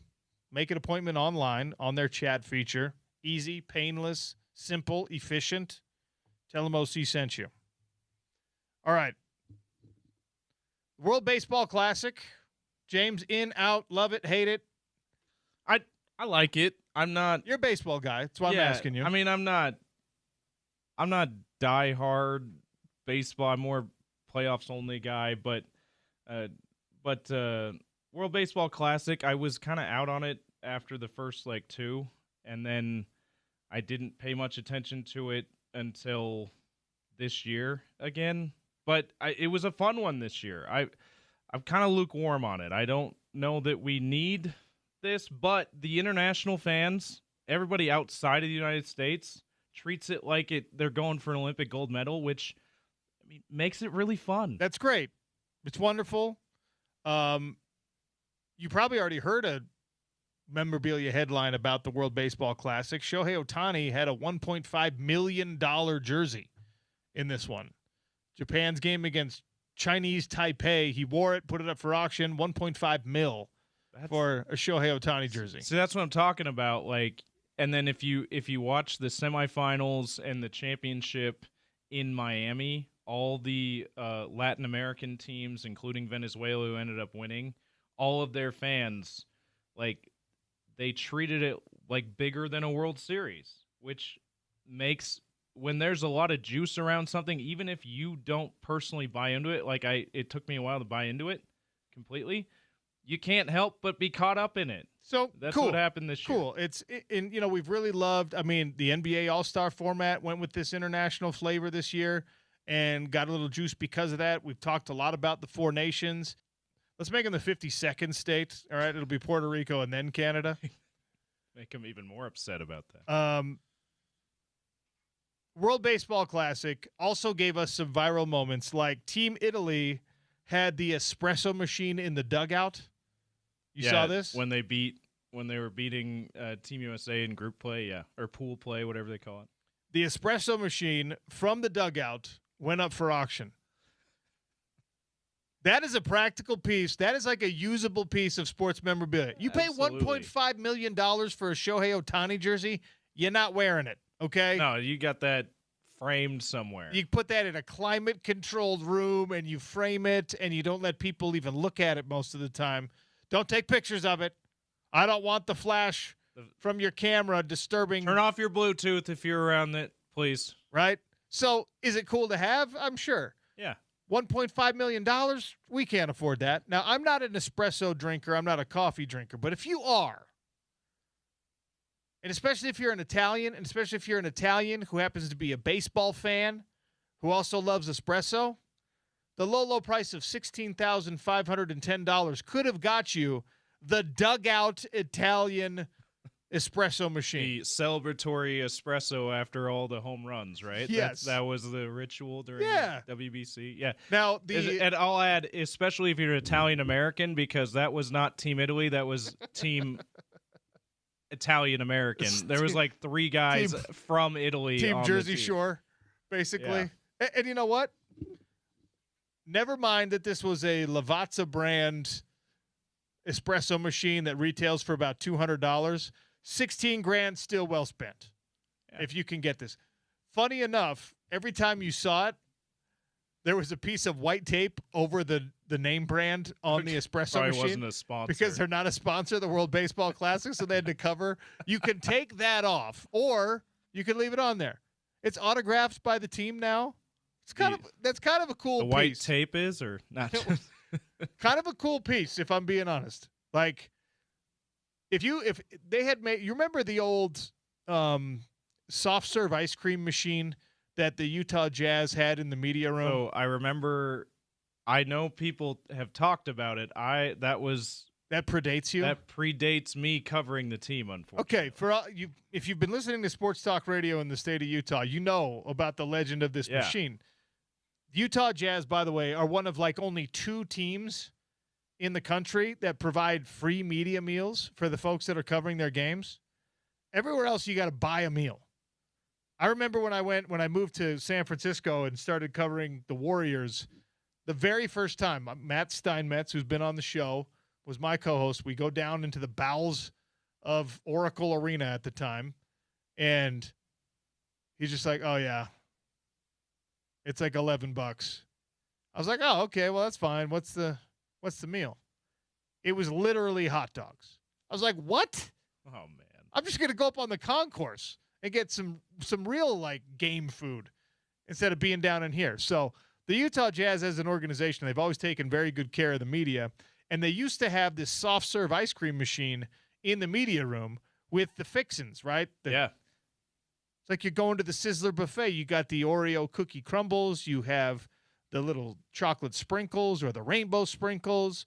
You have caramel sauce. You have whipped cream. I mean, you could really make yourself a nice sundae. If they had ever put that thing up for auction, James, and they had first made the Utah Jazz players sign it, get a little Jerry Sloan signature on there maybe, I'm buying that dang thing. That is a practical piece of sports memorabilia that everyone's going to enjoy, like this espresso machine. I'm sure people are going to enjoy. And then they're going to be like, wait a second, why are there names all over this thing? Oh, you don't know? This is my World Baseball Classic espresso machine. That's a great story. Every time I make a sale, I have a celebratory, just like when they hit home runs against Team USA. Why did Andre Kirilenko sign your ice cream machine? Oh, this used to be in the Utah Jazz media room. See, if they did that, it'd be obviously too late unless they already got a couple of those signatures. Obviously too late to get some of those. But if they did that, it would be even better if they just said media. They put it in a private auction for media only. Dude, I would buy that thing and we would put it right here at our ESPN 700 studios. We got the shelf we got the counter right there. We could put it, okay, we've got the water cooler here. We could put it on the other side. Yeah. And there would just be, as you were listening to the Sean O'Connell show and the Drive with Spence Checketts, you just have that like slightly irritating hum in the background. Yeah. Oh, that's our ice cream machine. Don't worry about it. It's our soft serve ice cream machine. It's the Jerry Sloan ice cream machine. You know how cool that would be? Of ESPN 792.1 FM. Anybody working at the Utah Jazz organization, if you still have that thing in the bowels of the stadium somewhere, I want to buy it. Yeah. Yeah, come not for $16,000. 877-353-0700. Get in contact. All right. So, fun sports memorabilia for the Daily Dump. Here's less fun. Grace Foster and Reese Ross have entered the transfer portal for Utah women's basketball. Reese broke yesterday, of course. Grace Foster was earlier this morning. I don't know if there's more. That's as much as I know at this point. Let me scour the interwebs. Hopefully there's not more going on. So you don't like to see that. We will keep you abreast of any of the updates that we can get on it. James put this in his update. Tiger Woods is making a return to competitive golf. Jupiter Links in the TGL. You know what it is. It's the Golf Simulator League or whatever. His own league. His own team in that said league. His team is facing elimination, so he's going to come off the sidelines. Spoiler alert, ain't going to work. Okay, Tiger's not going to save this. He's also all over SportsCenter right now. They're showing clips of him practicing in the state-of-the-art arena that they've built for these things. So he's got Tiger game face on. Like, ESPN is milking all this for all it's worth. What color does Tiger Woods wear on a Tuesday night? Ooh, Tuesday maroon. not quite Sunday red. It's not the same as Sunday red. All right? Tuesday teal, baby. Let's go. Tuesday burgundy. I'm going Tuesday coral pink. Tiger's got to pick a color for this. You know how I know this is not going to work? Because we learned over the weekend that flag football is very different than regular football. Tom Brady thought he was going to step in and save the Team USA flag football, or save the NFL guys from the Team USA professional flag football players, and they got demolished, which was very strange to see. Like Logan Paul was out there. It was a freak thing. Tom Brady comes in, he thinks he's going to save it all, and he threw a beautiful touchdown pass, sidestepped a pass rush, beautiful touchdown pass.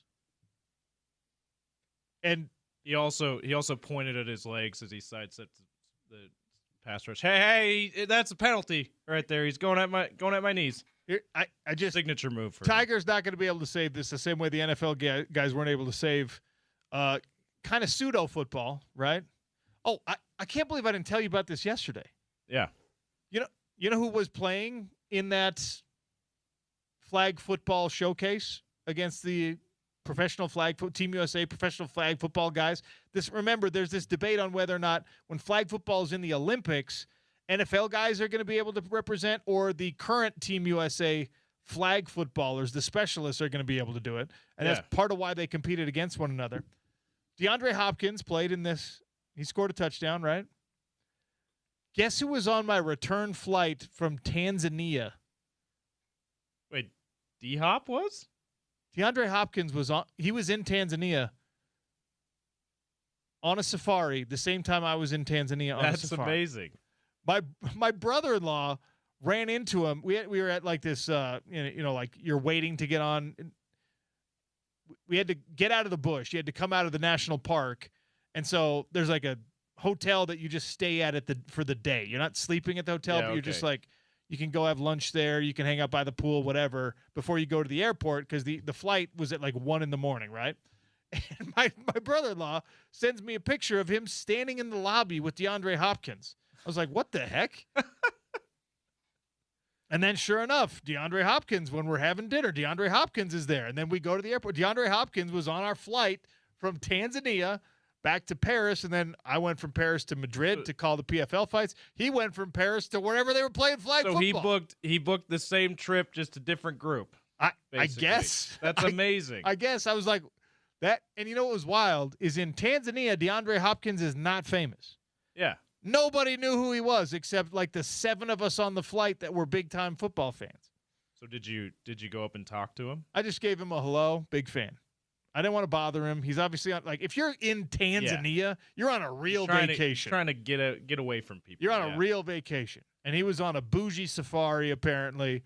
The guide from his safari was like, yeah, they were like helicopter tours level safari. I'm like, okay, we're not on that level. We're not there. Okay. We're not on that level with D-Hop. Levels to this, Jerry. But yeah, D-Hop was sitting like 6 seats in front of me, and veteran move by him. His girlfriend was actually sitting in the seat behind me, so they were not sitting next to each other on the long haul flight. That's a great way to make sure you get some sleep. All right. Well done, D-Hop. That's quite the story. Fun fact. So he was there, and then he flew to do this football game. Apparently, I assume he went straight from unless it was Tanzania to Paris, it was pre-taped, and then no one told us. And about then Paris to where they're playing. It looks like, unless they pre-recorded this thing, which I don't think they did. Yeah, they usually tell you if it's pre-taped, but yeah.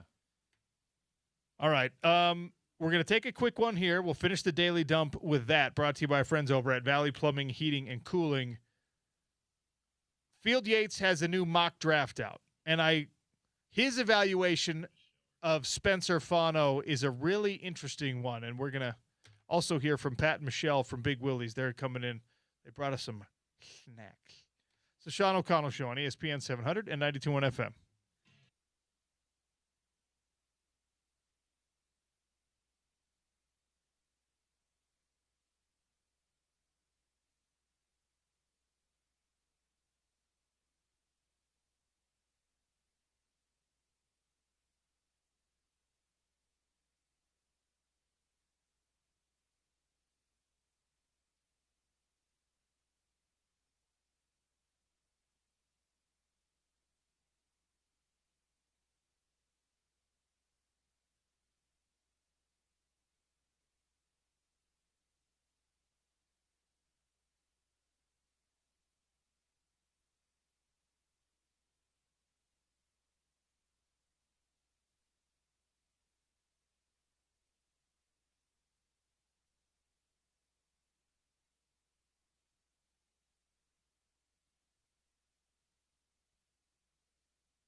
All right, my mouth is watering because we got a delivery.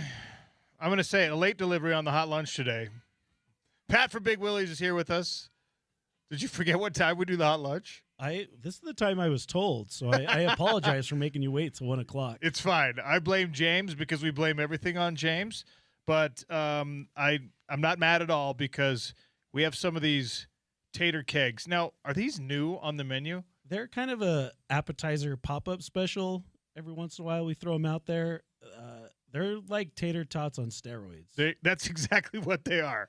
They are juiced up tater tots. Yeah, they're like 10 times the size. The flavor is a jalapeno, cream cheese, bacon tater keg. They're so good. And they're delicious. I'm putting the sandwich up in front of the camera here. What do we have on this sandwich? Is that So our special today is a hot Italian sausage with pepper jack cheese, onions, peppers on a nice hoagie, little marinara sauce, little food lube to get it down. Love it. Yeah. All right.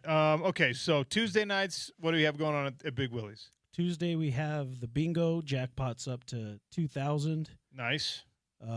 Wednesdays we have the trivia, come test your knowledge. Really fun crowd, great night. The host is awesome. We have delicious cocktails. Everything is house made, from the simple syrups to the juices. Nothing's coming out of bottles, so we take a lot of pride in the craft cocktail list, and we just updated it, so we have 13 delicious options. Come by and try it. I've raved for months and months and months about the food menu. Everything is excellent. If you also like to imbibe, they've got the craft cocktails for you. If you're looking for your favorite beer, they either have it or they're going to find it for you. Number one pool hall in Utah.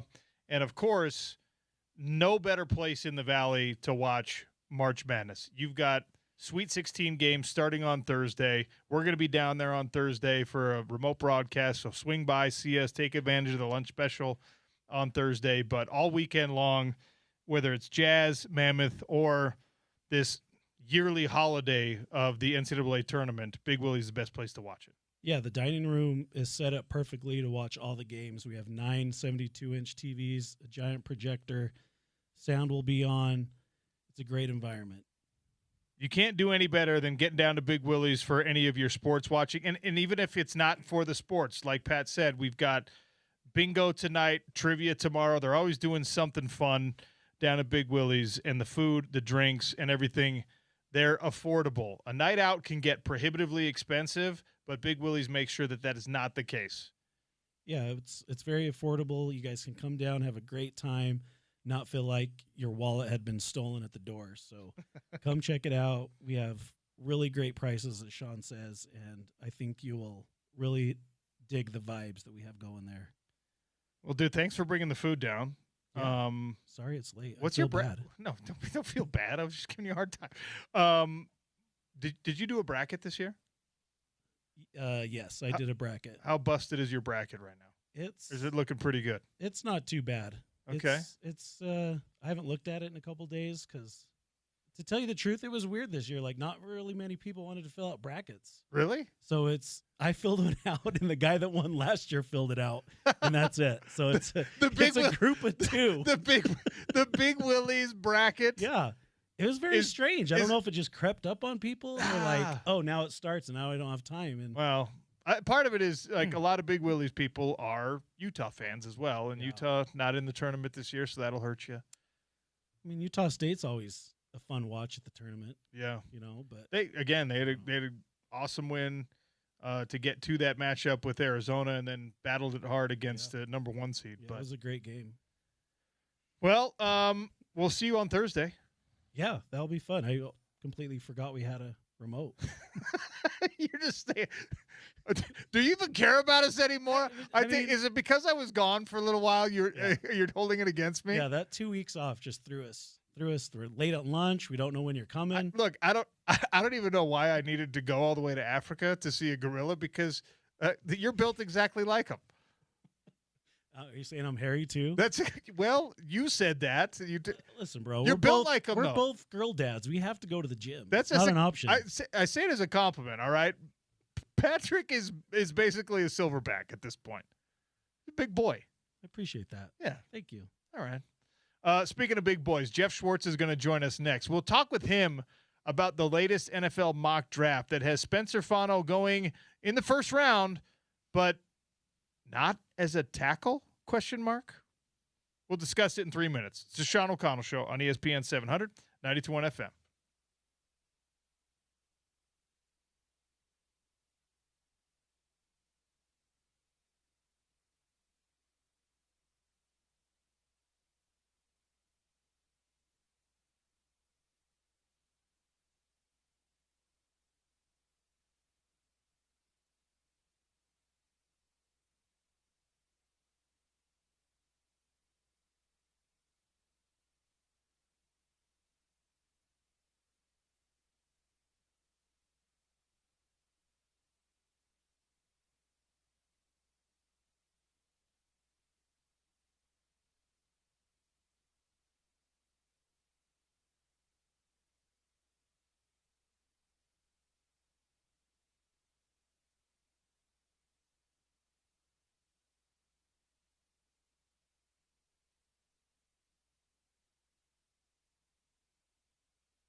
All right, welcome to hour number 3 on the Sean O'Connell Show, ESPN 700, 92.1 FM. Welcome in Jeff Schwartz, our resident football insider, college and pro. He's a former Oregon Duck. He's a longtime NFL veteran. He's a friend of the show and my former co-host. Hey, Jeff, how are you? I didn't think you were ever coming back to work. I'm glad to hear you back on the radio. I thought about not ever coming back. I thought about just going. I thought about going full Tarzan and just trying to live with the apes. If I didn't have children, I probably would have done it. I feel like you miss your kids. Yeah. Yeah, I feel like you miss your kids a little bit. I did. The videos you sent me were pretty fun. I'm glad you had a fun trip and you're back at it. Yeah, it was great. Are you bothered that you were not invited to play in the NFL guys versus elite flag football guys challenge? I will say the reaction to this game on social media was very, very funny. I saw one clip basically from the game, two. I saw Joe Burrow getting tackled for some reason. It's a flag football game.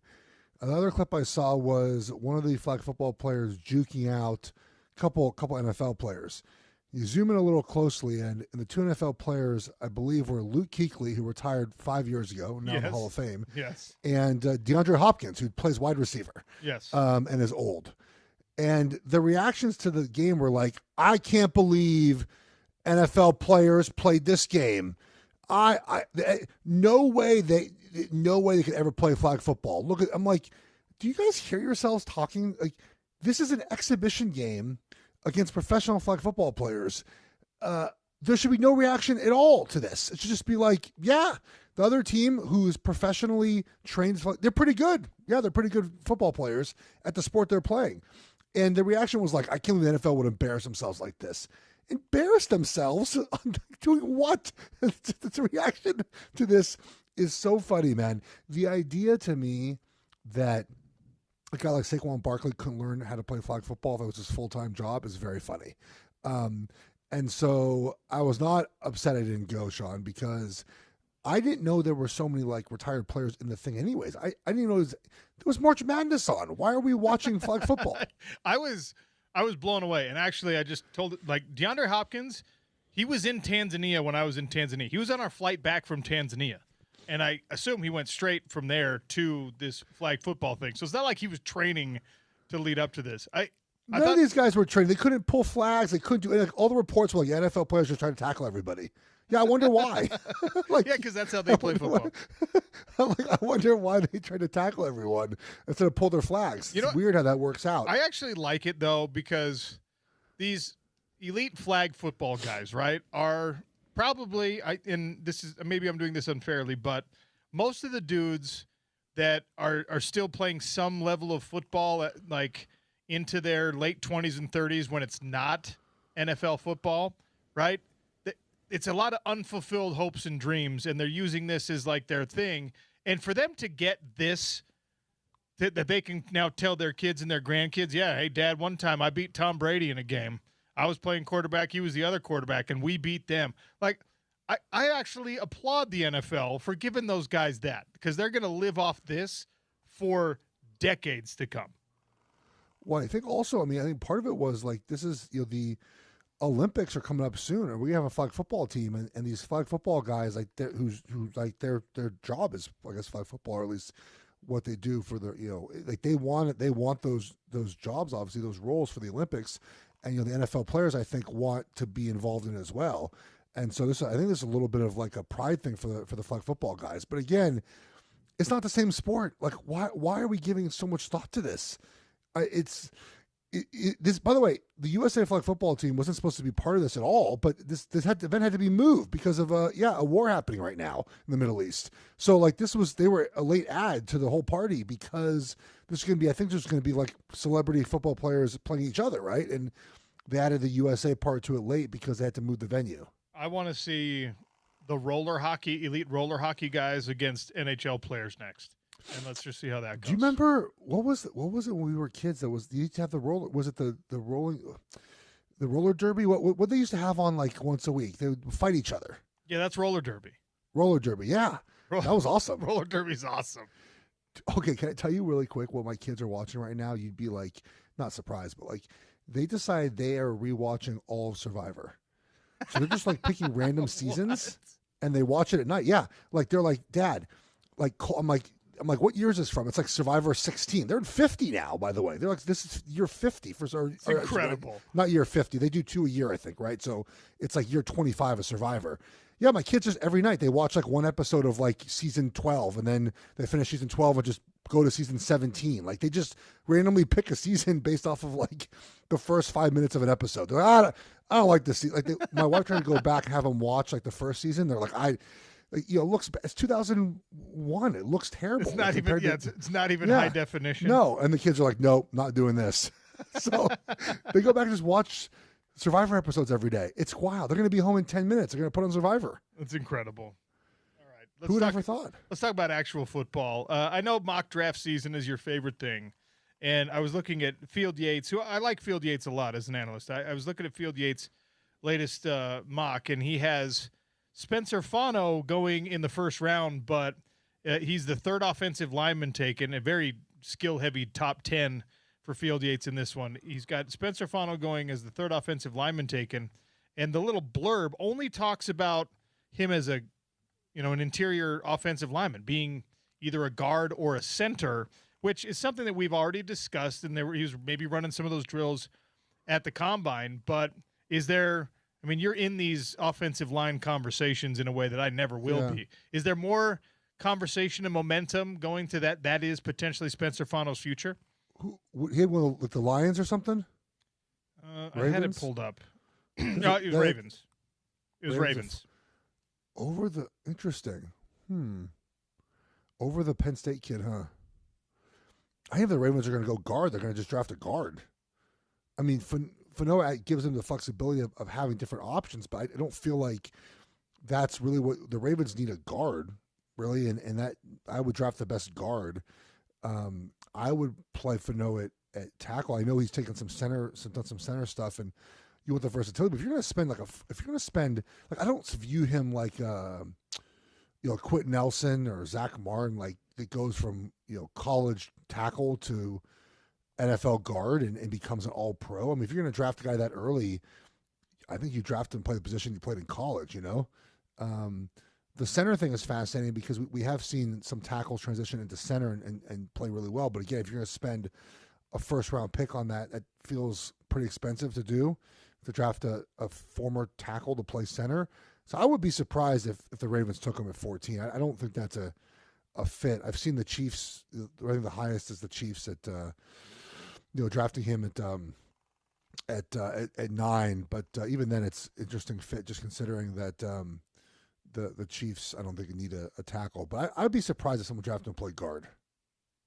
Also, in this same mock draft, Field Yates again.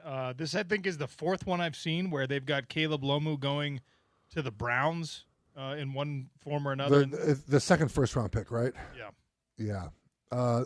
I would not be surprised if the Browns end up taking a lineman at 6 and 24. Is it 24? Is it 24? Yeah, from Jacksonville. Yeah, I wouldn't be surprised if they took both of those. They just need an offensive lineman. I mean, they lost all 5 guys. I wouldn't surprise if they went back-to-back offensive linemen in the top of the draft. So it's a really fascinating draft because we know the first pick. I mean, at least we think we do. If you listen to ESPN the last 2 days, you think Ty Simpson was the best quarterback of all time. But Mendoza's 1.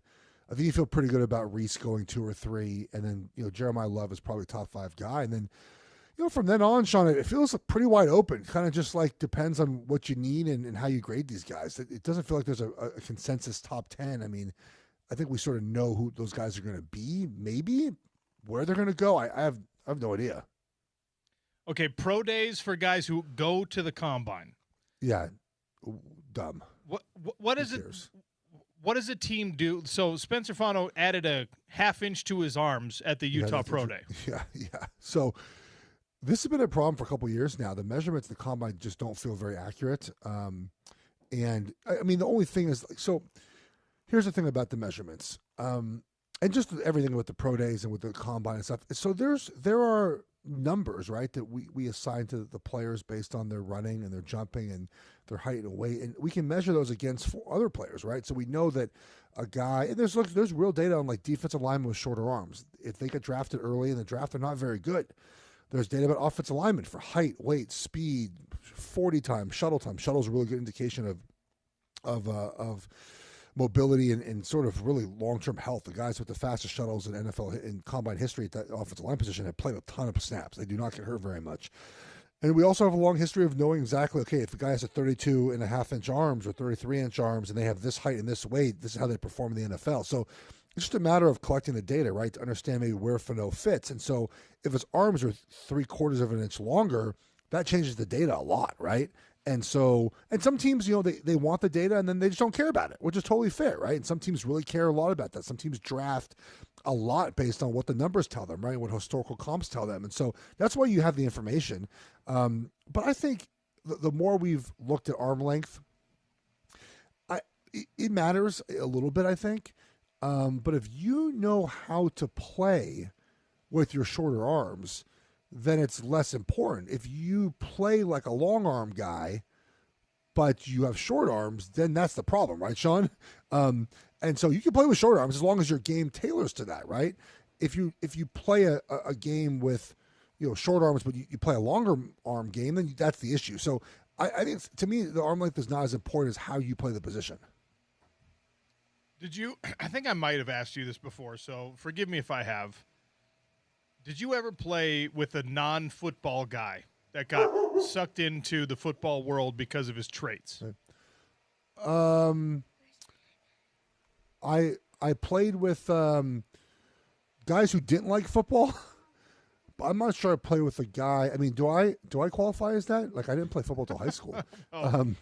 You do qualify as that just because of your general disposition towards everything. But no, I mean more like that. So Daniel Fa'alele, who is maybe being replaced with a draft pick this year, he was like a 16-year-old rugby player who outgrew that, and now there's this guy Neff Giwa who's the same thing. He's a Scottish rugby player. The one Bruce Feldman wrote about. Yeah.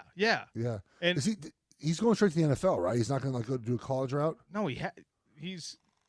I mean, I have no idea. He's 6'7", 295, and moves incredibly well. And he's never played a single down of American football. So it's like Jordan Mailata. Yeah. Jordan Mailata is probably the best example of this. But I have never played with someone that matches that comp. Not in the NFL, not in college, really. I mean, I think Haloti played. I know Haloti played a ton of rugby. I'm pretty sure about high school football. He and I graduated the same year, and so I'm thinking of like guys maybe that played that were like. I've not played with a guy like that before. No. Well, I guess that ends the line of questioning. I'm fascinated by these individuals, though. Like Ziggy Ansah is the most famous local example of this. He wanted to be a soccer player at BYU, and then a track star at BYU, and then a basketball player at BYU, and ended up a top 10 draft pick instead because rough life. Your body just dictates what you're able to do, and apparently this guy, Miami was the first school to offer it. Mario Cristobal is like, I'm going to make you an NFL offensive lineman, and it just seems like that's kind of the thing that's in your wheelhouse, Yeah, that's not surprising that Mario did that. It's harder to do than I think. We see the results for sort of the ones where it works, but it is harder to do than I think we give it credit for. Like these stories pop. I remember a couple years ago, Colorado State, I think it was, signed a sumo wrestler, and we never heard from him again. This is tried all the time, right? And it's hard to pull off. And so I'm curious if you can playing tight end is obviously done. It's done many times, right? We've seen these guys, Antonio Gates and Jimmy Graham, and these basketball players, but playing offensive line, defensive line, going from never playing ball before, hard to do. I think defensive line would be the easiest one to do. Is that fair? Because they're dummies. Yeah, because they're dummies. Is that why? I mean, I didn't want to say it there.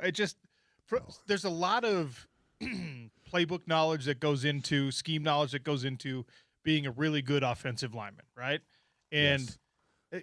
I like how you're phrasing this. I like this. Well, you don't have to be an intellectual giant in order to be able to master an offensive line playbook, but there's a certain level of, I don't know, practiced intelligence of integrating new things and understanding the language and all that stuff. You don't have nearly as much of that on the defensive side of the ball, really, at any position, but especially a D-line. No, I think I've told you this before, but so before games on Saturday nights, you would get a test from your coach, right?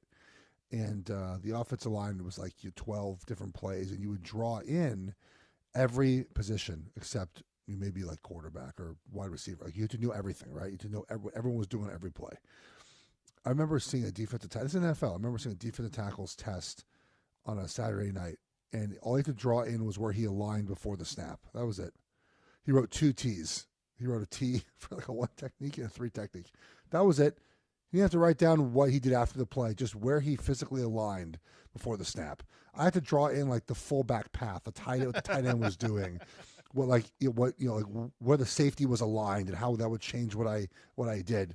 And this guy was out here just drawing in T's on the page. It's different positions, man. I like that. Jeff Schwartz for a few more minutes here on the Sean O'Connell Show. We did the math yesterday on JSN's new contract, and on the full contract, not on the guaranteed money, which I know we should have done it on the guaranteed money, but we did it with the full contract, the $42 million a year or whatever. And is he going to be able to justify those numbers? It's $24,000 per yard, it's $4 million per touchdown, and it's $352,000 per catch based on his current production in the NFL. I saw somewhere that this is what you make for your radio job. That's correct. They were comparing your current job to that. They were going to compare our job on Pac-12 Radio, but they don't know how many listens we ever had. So how can we do that job? They didn't have any numbers on that show. Period. It's so funny. They were like, "You guys are doing well. How are the numbers? I don't know. We don't have them. We don't know." Literally, for those like they would tell us like, "You guys, your show's doing great." I'm like, oh, great. Like, must have a lot of listeners. We don't have that data for you. Can you tell us how many average listeners we have? Nope. Oh. It's like, oh, great. Okay. Sure. We'll take your word for it. What about our ratings? What's the rating for satellite radio? It's a thumbs up from us. Good. Oh, okay. Thank you. Well done. I don't know what we were talking. Oh, his money. JSN. I mean, look, I think if he doesn't get hurt, it's probably worth it. I mean, you won your Super Bowl already. This is like a Super Bowl tax, right? You win your Super Bowl and you pay these players, right? I mean, I think that ideally Seattle would like to have, maybe a second option present itself just to make their offense easier. But I'll tell you what, these teams that pay 2 wide receivers, man, it's just not as much success, right? Where the Eagles did it, but they did it because they had other guys that were pretty cheap, especially on defense.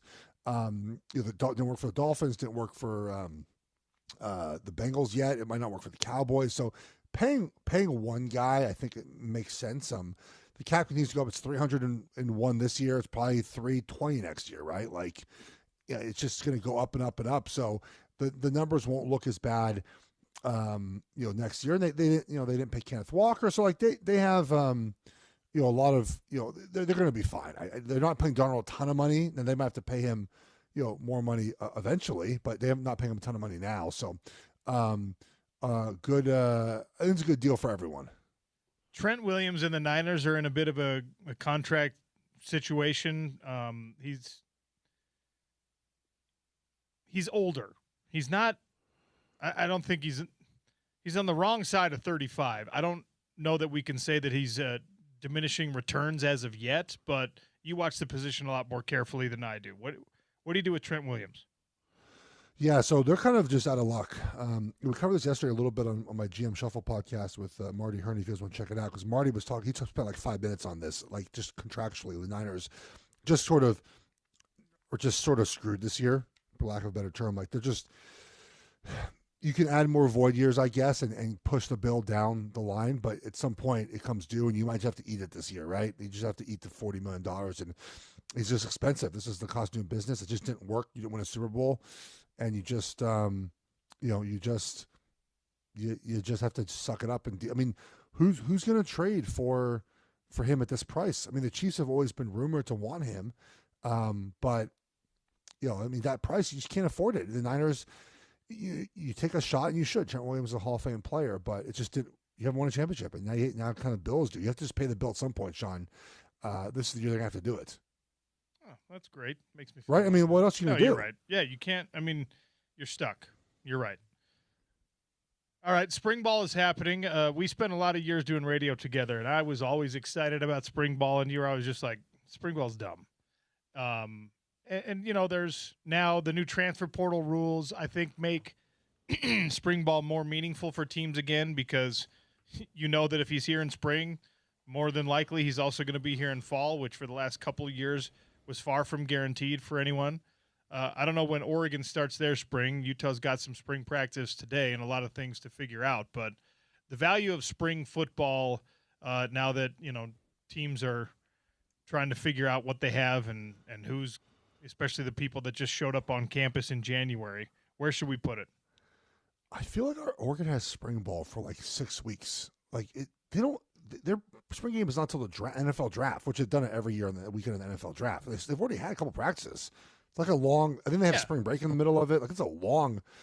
A lot of teams do it that way because you have a certain number of spring practices, and so they stretch them out, and it's like 2 per week or whatever. It feels hard to get a lot of good work in if you do twice a week. But, I mean, you're right. There's no more portal now, right? So guys cannot leave after the spring.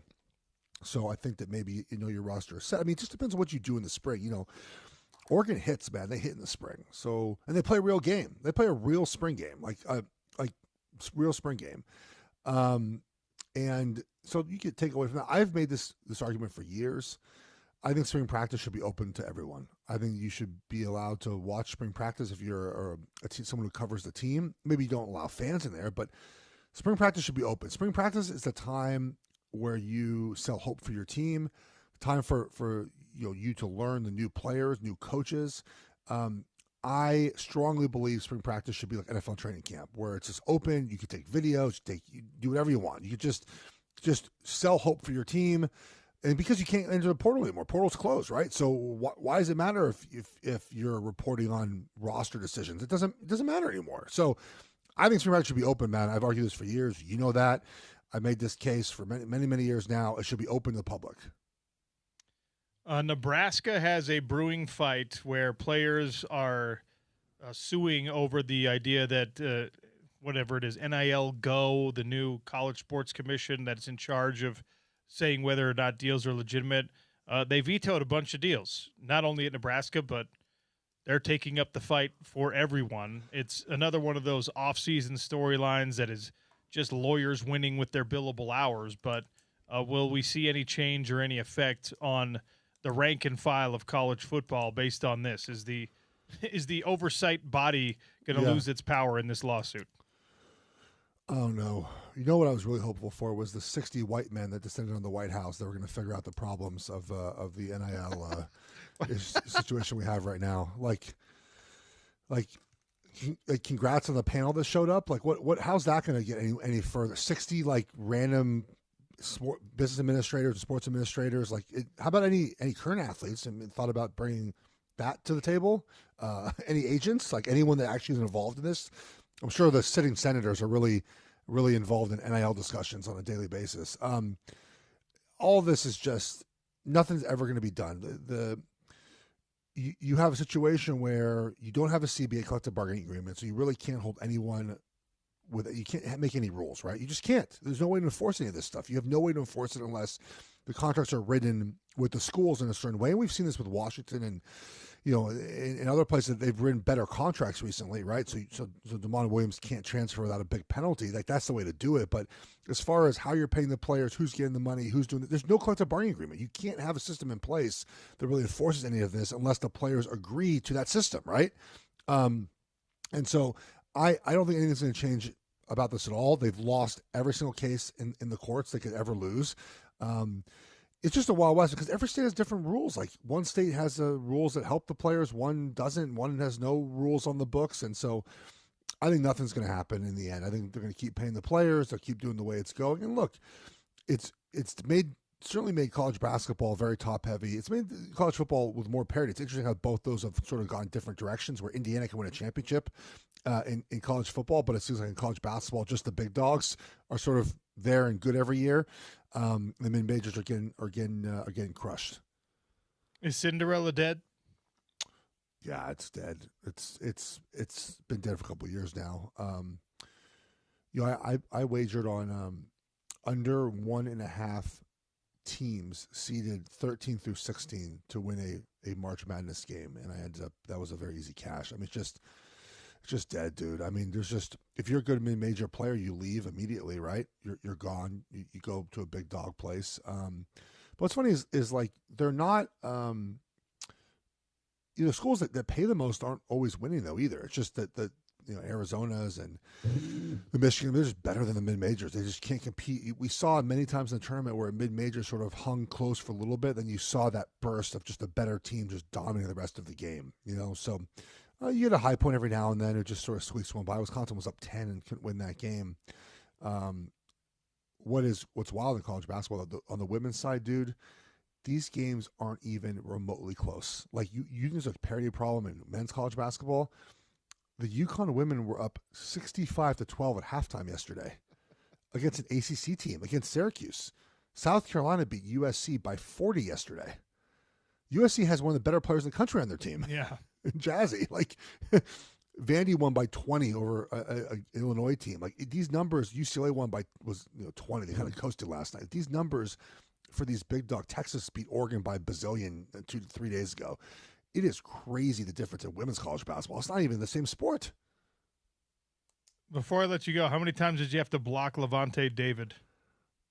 I think 0. Really? Yeah. When did he get?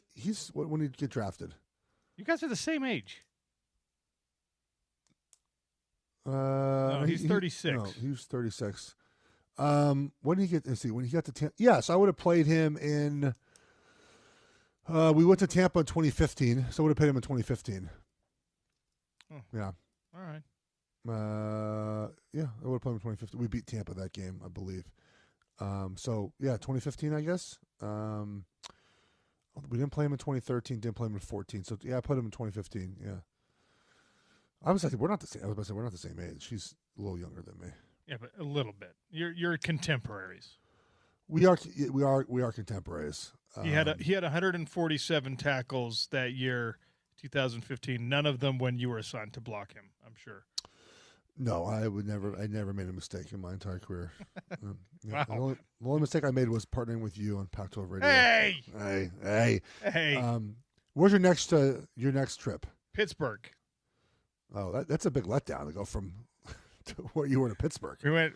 I went from Tanzania straight to Madrid to home, and then this week Pittsburgh. So was Tanzania for work or was it separate? No, that was the trip. That was the safari stuff. Oh, okay. I know. I thought those were maybe like two, like that was for work too. And you just before Madrid, my last trip was Dubai, and some of the videos you're seeing of like debris falling and starting fires in Dubai are taken from the hotel, from the windows of the hotel that we stay in. It's pretty wild. Oh man, you took so many trips. I'm jealous. You take more trips than I do. My wife does. I don't. They're gone this weekend again. Where? On the beach. Where this time? They're going to the beach again. Oh, all right. Doesn't really count. Does that count? Now, 3 hours away? When Jeff says going to the beach, it's an actual beach in North Carolina. When he says they're going to the mountains, it's a tall hill. Yeah, but unfortunately, we can't go. That house we were in, unfortunately, got washed away in the hurricane 2 years ago. Like, just disappeared off the face of the planet. That's wild. That's happening in Hawaii right now. The river, got readjusted. Like, it moved. The river moved, 30 feet in a different direction now. Like, the river just is a totally different place in that city. They're rebuilding the city, obviously, but, the river moved now. Like, they have to rebuild the city around the river that moved. It's kind of crazy. That's wild. Water is a terrifyingly powerful force. So stay disciplined out there, people. All right, buddy. Thanks for your time. Appreciate you. I'll talk to you next week, bud. That's Jeff Schwartz, longtime NFL veteran, NFL insider, college football insider as well. This time as a former Oregon Duck. And, the Field Yates mock draft talks about Spencer Fano going number 14 to the Baltimore Ravens with almost no mention of him playing tackle at all.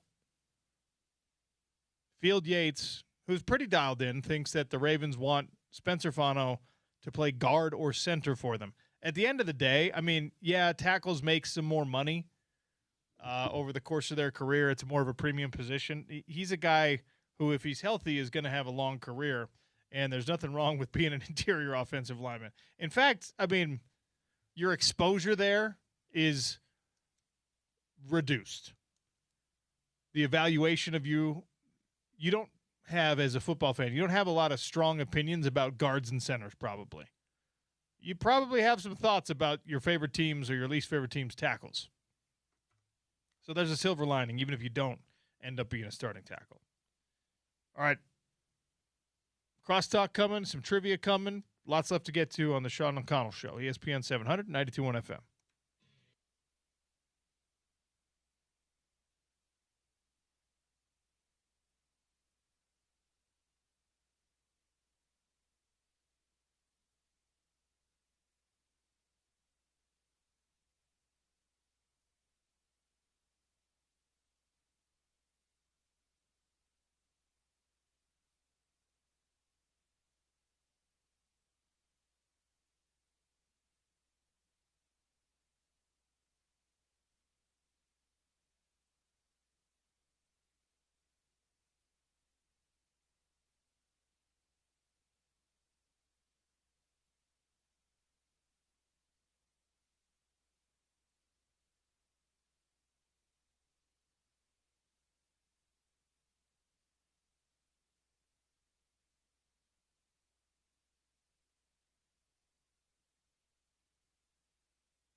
You could make an argument that, like, the NFL has too much power on the American sports landscape. You can make an argument that the NBA has too much influence over television broadcasting in the basketball world.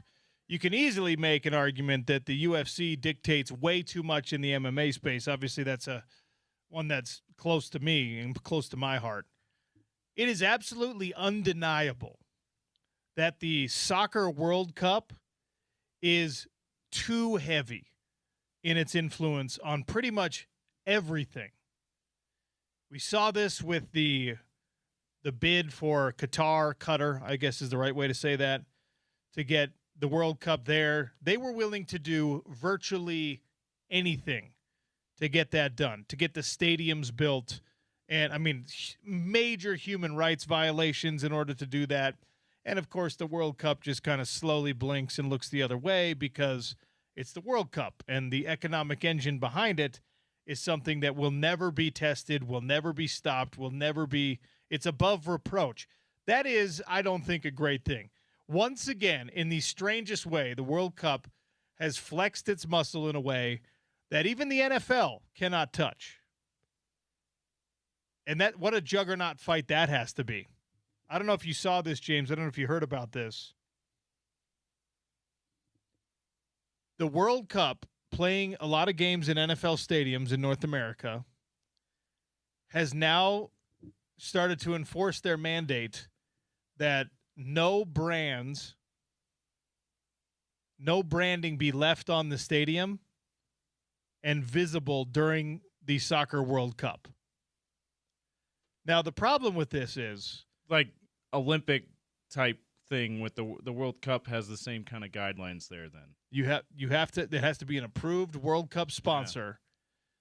Yeah. And most NFL stadiums, the logo on the side of the stadium is between 50 and 100 feet of material. Yeah, like that's hard. That's hard to take off or hide. Enormous. Yeah, well, and I was gonna say March Madness is this way too. If you notice, like whenever it's at the Delta Center, there's nothing on the floor that says Delta Center. All it says is Salt Lake City, and it's only like a small part. And then you got the logo, usually Utah's logo, the logo of the host school, in the corner. It kind of drives me nuts watching the tournament. I wish it was easier to see where they were, but yeah, those three events they're very controlling over their marketing. So Mercedes-Benz Stadium has been the biggest problem for this. The Atlanta Falcons home field has... They have the giant Mercedes-Benz logo on top. All over the place. Yeah. Right? After an 18-month debate, it has been determined that they will be allowed to leave the rooftop logo as is because they can't cover it in a way that doesn't damage the stadium and the intricate workings of the retractable roof. Okay? Did they think about just putting a circus tent over the top of it, maybe? Oh, my gosh. So, you know what they should do is they should just cover it in black tape so it's still the exact shape of a so it's now just a black Mercedes logo. You know what the World Cup needs to do? Call Mercedes-Benz. Hey, you got you got some money for us? They'd probably be like, yeah, we'll be a sponsor of. They already have their official mobility partners. Oh. And you would think the World Cup is like, yeah, of course, like a luxury brand like Mercedes won that bid. Nope. It is Hyundai and Kia that are the car sponsors, of course, for the World Cup, for the FIFA World Cup. Hyundai driver over here, but that's crazy. So, like SoFi Stadium, got to cover SoFi. Got to cover it. Okay? That I'm looking at a picture of SoFi Stadium right now. The SoFi Stadium logo, if you have to get rid of the SoFi, that's like 100 feet. What if we, hey, World Cup officials, what if we just cover the S? Is that? The thing is, on a broadcast, with all the technology you have now, I'm sure it's like not very difficult. Yeah, just digitally scrub it. Yeah. But There's too many live activations. There's hundreds of thousands, if not millions of fans that are going and seeing these things in person. And FIFA is just like, no, paint your house. Remember when Carlos Boozer rented his house to Prince? Yeah. And then he came back and found that all the walls had been like painted purple. Yeah. And he had like reupholstered a couch or something in purple velvet. He like hired a whole crew to Princify his house. And Carlos Boozer's like, what the hell happened? See, when game blouses. So that's what the World Cup is doing to all these American stadiums that are coming in. As long as they put it back, I would think. No, that logo, no. It's called Mercedes-Benz Stadium, FIFA. Sorry, my Kia friends are not going to like that. It's like, well, why'd you chose to put it here at Mercedes-Benz Stadium? That's another thing in the way that America and American sports are different than anywhere else in the world. And I don't know if it's how drastically different it is, but you just maybe in the Premier League, some of these stadiums are similar to what we have in America. But like we have so many corporate sponsors, it's just like embedded with the arenas. It's like, what do you mean? To the point where you put a permanent Mercedes-Benz, it probably weighs a couple of tons, metal logo on the top of the stadium, where it's like, yeah, we don't intend on moving that kind of stuff. I don't think they do that in most parts of the world with their sports stadiums, probably because they build them specifically for these events, and they're like, yeah, we're not going to bother putting any corporate sponsorship. It's particularly permanent ones on here because we know we can't show them. I was just in Madrid and we went past the Bernabeu, which is the iconic stadium. I did not even notice. I didn't think to look and see what kind of branding there is on the outside of that stadium, because that's the other thing is they do it aggressively on all the jerseys in a way that American sports teams do not. Yeah, and it's probably because of this sort of thing where they just know internationally they're a lot more familiar with the international competitions, and they want things to fit better with those things. And so there's like, you know what? It doesn't matter. We don't have to have our title sponsor with its permanent sign on our stadium. We'll put a banner or whatever, and we'll just take it off. So we can just take it off when there's like Olympics or World Cup or whatever. There are 11 NFL stadiums hosting World Cup games, and Mercedes is the one that's going to be able to keep the Mercedes on the side. Mercedes on. All right, there you have it. We've got crazy. some Wu-Tang Clan tickets to give away next, and a little crosstalk. It's the Sean O'Connell Show on ESPN 700 and 92.1 FM.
The RZA, the Jizza, the Ghostface Killer, the Wu-Tang Clan coming to Salt Lake City. We've got 2 tickets for you. 877-353-0700. We talked about Jackson Smith and Jigba's big-time contract. JSN, based on current production and the current average annual value of his new contract, we broke it down to how much per catch. What was the dollar amount we put per reception for JSN when we broke down his contract by the stats?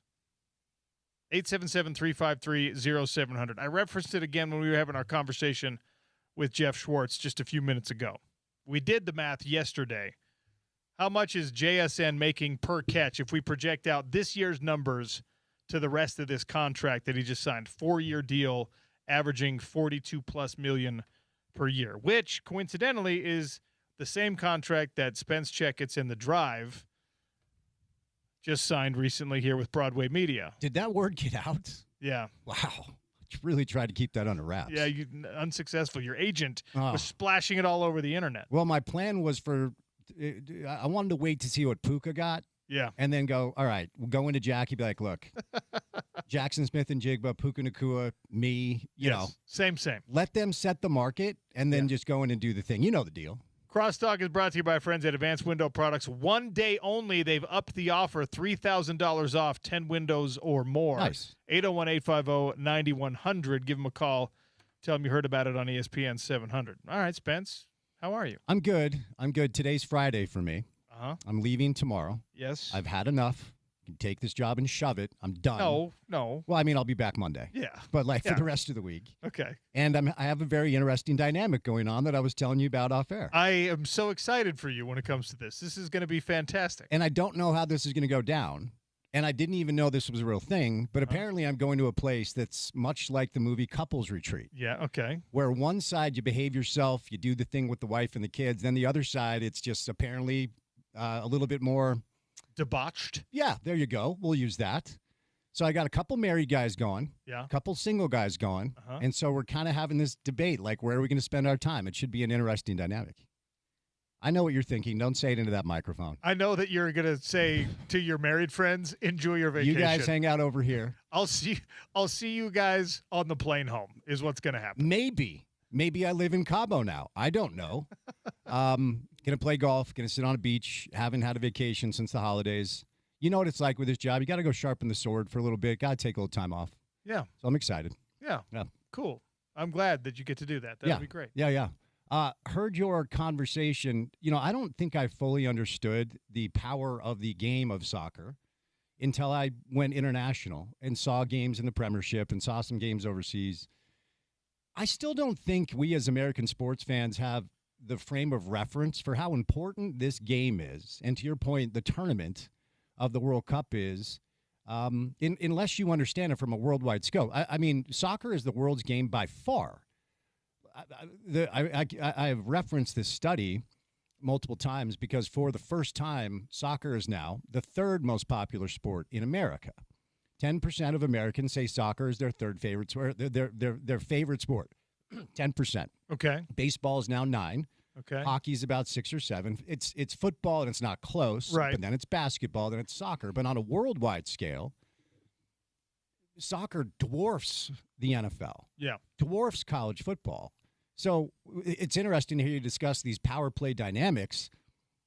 And look, it's the part of professional sports that at times I think turns people off. When you dig the layers back, the sad reality is, whether it's the president of FIFA, whether it's Adam Silver, whether it's Roger Goodell, they're beholden to their shareholders and their owners, and they make the majority of their decisions based off of revenue. The NBA is in no place to expand when it comes to the dilution of a product that's already diluted. But each owner is probably going to pocket an extra couple billion, as a result of Seattle and Vegas getting franchises. They're not making these decisions based off the product. They're making these decisions based off revenue streams, and it's a sad reality. You know what I mean? It is what it is. I actually this past weekend we had a funny the supremacy of soccer moment because we're in Madrid. Okay, a title fight is happening in the main event of the card. Costello Van Steenis is a Spaniard. He was born in Netherlands, but he spent his entire youth in Spain. So he's the hometown fighter defending his belt. He won the belt. Huge, powerful, loud moment for the crowd. The second loudest thing that happened, because the loudest pop that we heard from the crowd was when Jude Bellingham of Real Madrid walked into the building and sat down in the front row, and we put him on the big screen. Everyone went bananas. And I was just like, cool. Yeah, obviously, Vinicius Jr. was there. There was a bunch of it was cool to have at a PFL event. It was cool to have 6 Real Madrid players, and it gave it a big feel and things like that. Yeah. But people were more excited about his presence in the building than the hometown boy defending his world title. It was awesome. No, international soccer stars are gods. They're golden gods. I mean, when the Messi thing was announced, Messi coming to Salt Lake, I had Trey on to give us a little perspective, and Trey compared him to Jesus. And I, of course, summarily dismissed it. But then talking to other people like Dunny or Kamrani, it's like, no, he is viewed as this deity in Argentina. He brought them a World Cup title. When we brought Real Madrid here in 2005 to play Real Salt Lake, which is the dumbest sentence to say ever, I have no idea how my father accomplished that. It was wild. I am this soccer, just ignorant soccer child, know nothing about it at all. So much so as I can remember when they would make a sub, I'd be like, hey, you need to put Beckerman back in. No, when you sub him off, he can't go back in. I'm like, that's the dumbest thing ever. It's a dumb rule. It is and it's still a dumb rule, okay? But, that was the Real Madrid team with David Beckham, Ruud van Nistelrooy, Roberto Carlos, Iker Casillas. They get off the bus, and people had come from all over the country to see them. And there are adults, grown men crying, weeping as these soccer players. And I'm like, what is going on here?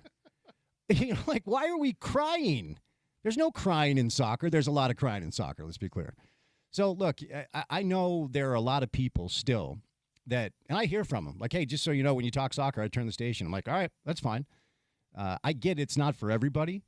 But the number that I believe, I'll look this up and reference it during the show, 4 billion people worldwide, 4 billion people say soccer is their favorite sport. About 600 million people say American football is their favorite sport. So when you put that into perspective, again, we're football-centric in the state, football-centric in the country, and that's intentional because it moves the needle.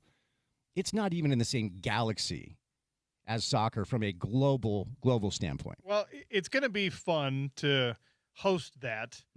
It's problematic in a lot of ways, too, to host it, but it's going to be interesting to see because, like you said, these power play dynamics, an NFL owner in the American sports landscape is an apostle. Yep. Right? It's you don't get to tell me what to do. Right. We move the needle. We manipulate things. We change things around. Yeah. All of them are billionaires, which of course helps. Yeah. But in the sports world, they are the movers. And then to have somebody come in and just be like, hey, paint your house a different color because I told you to. Right.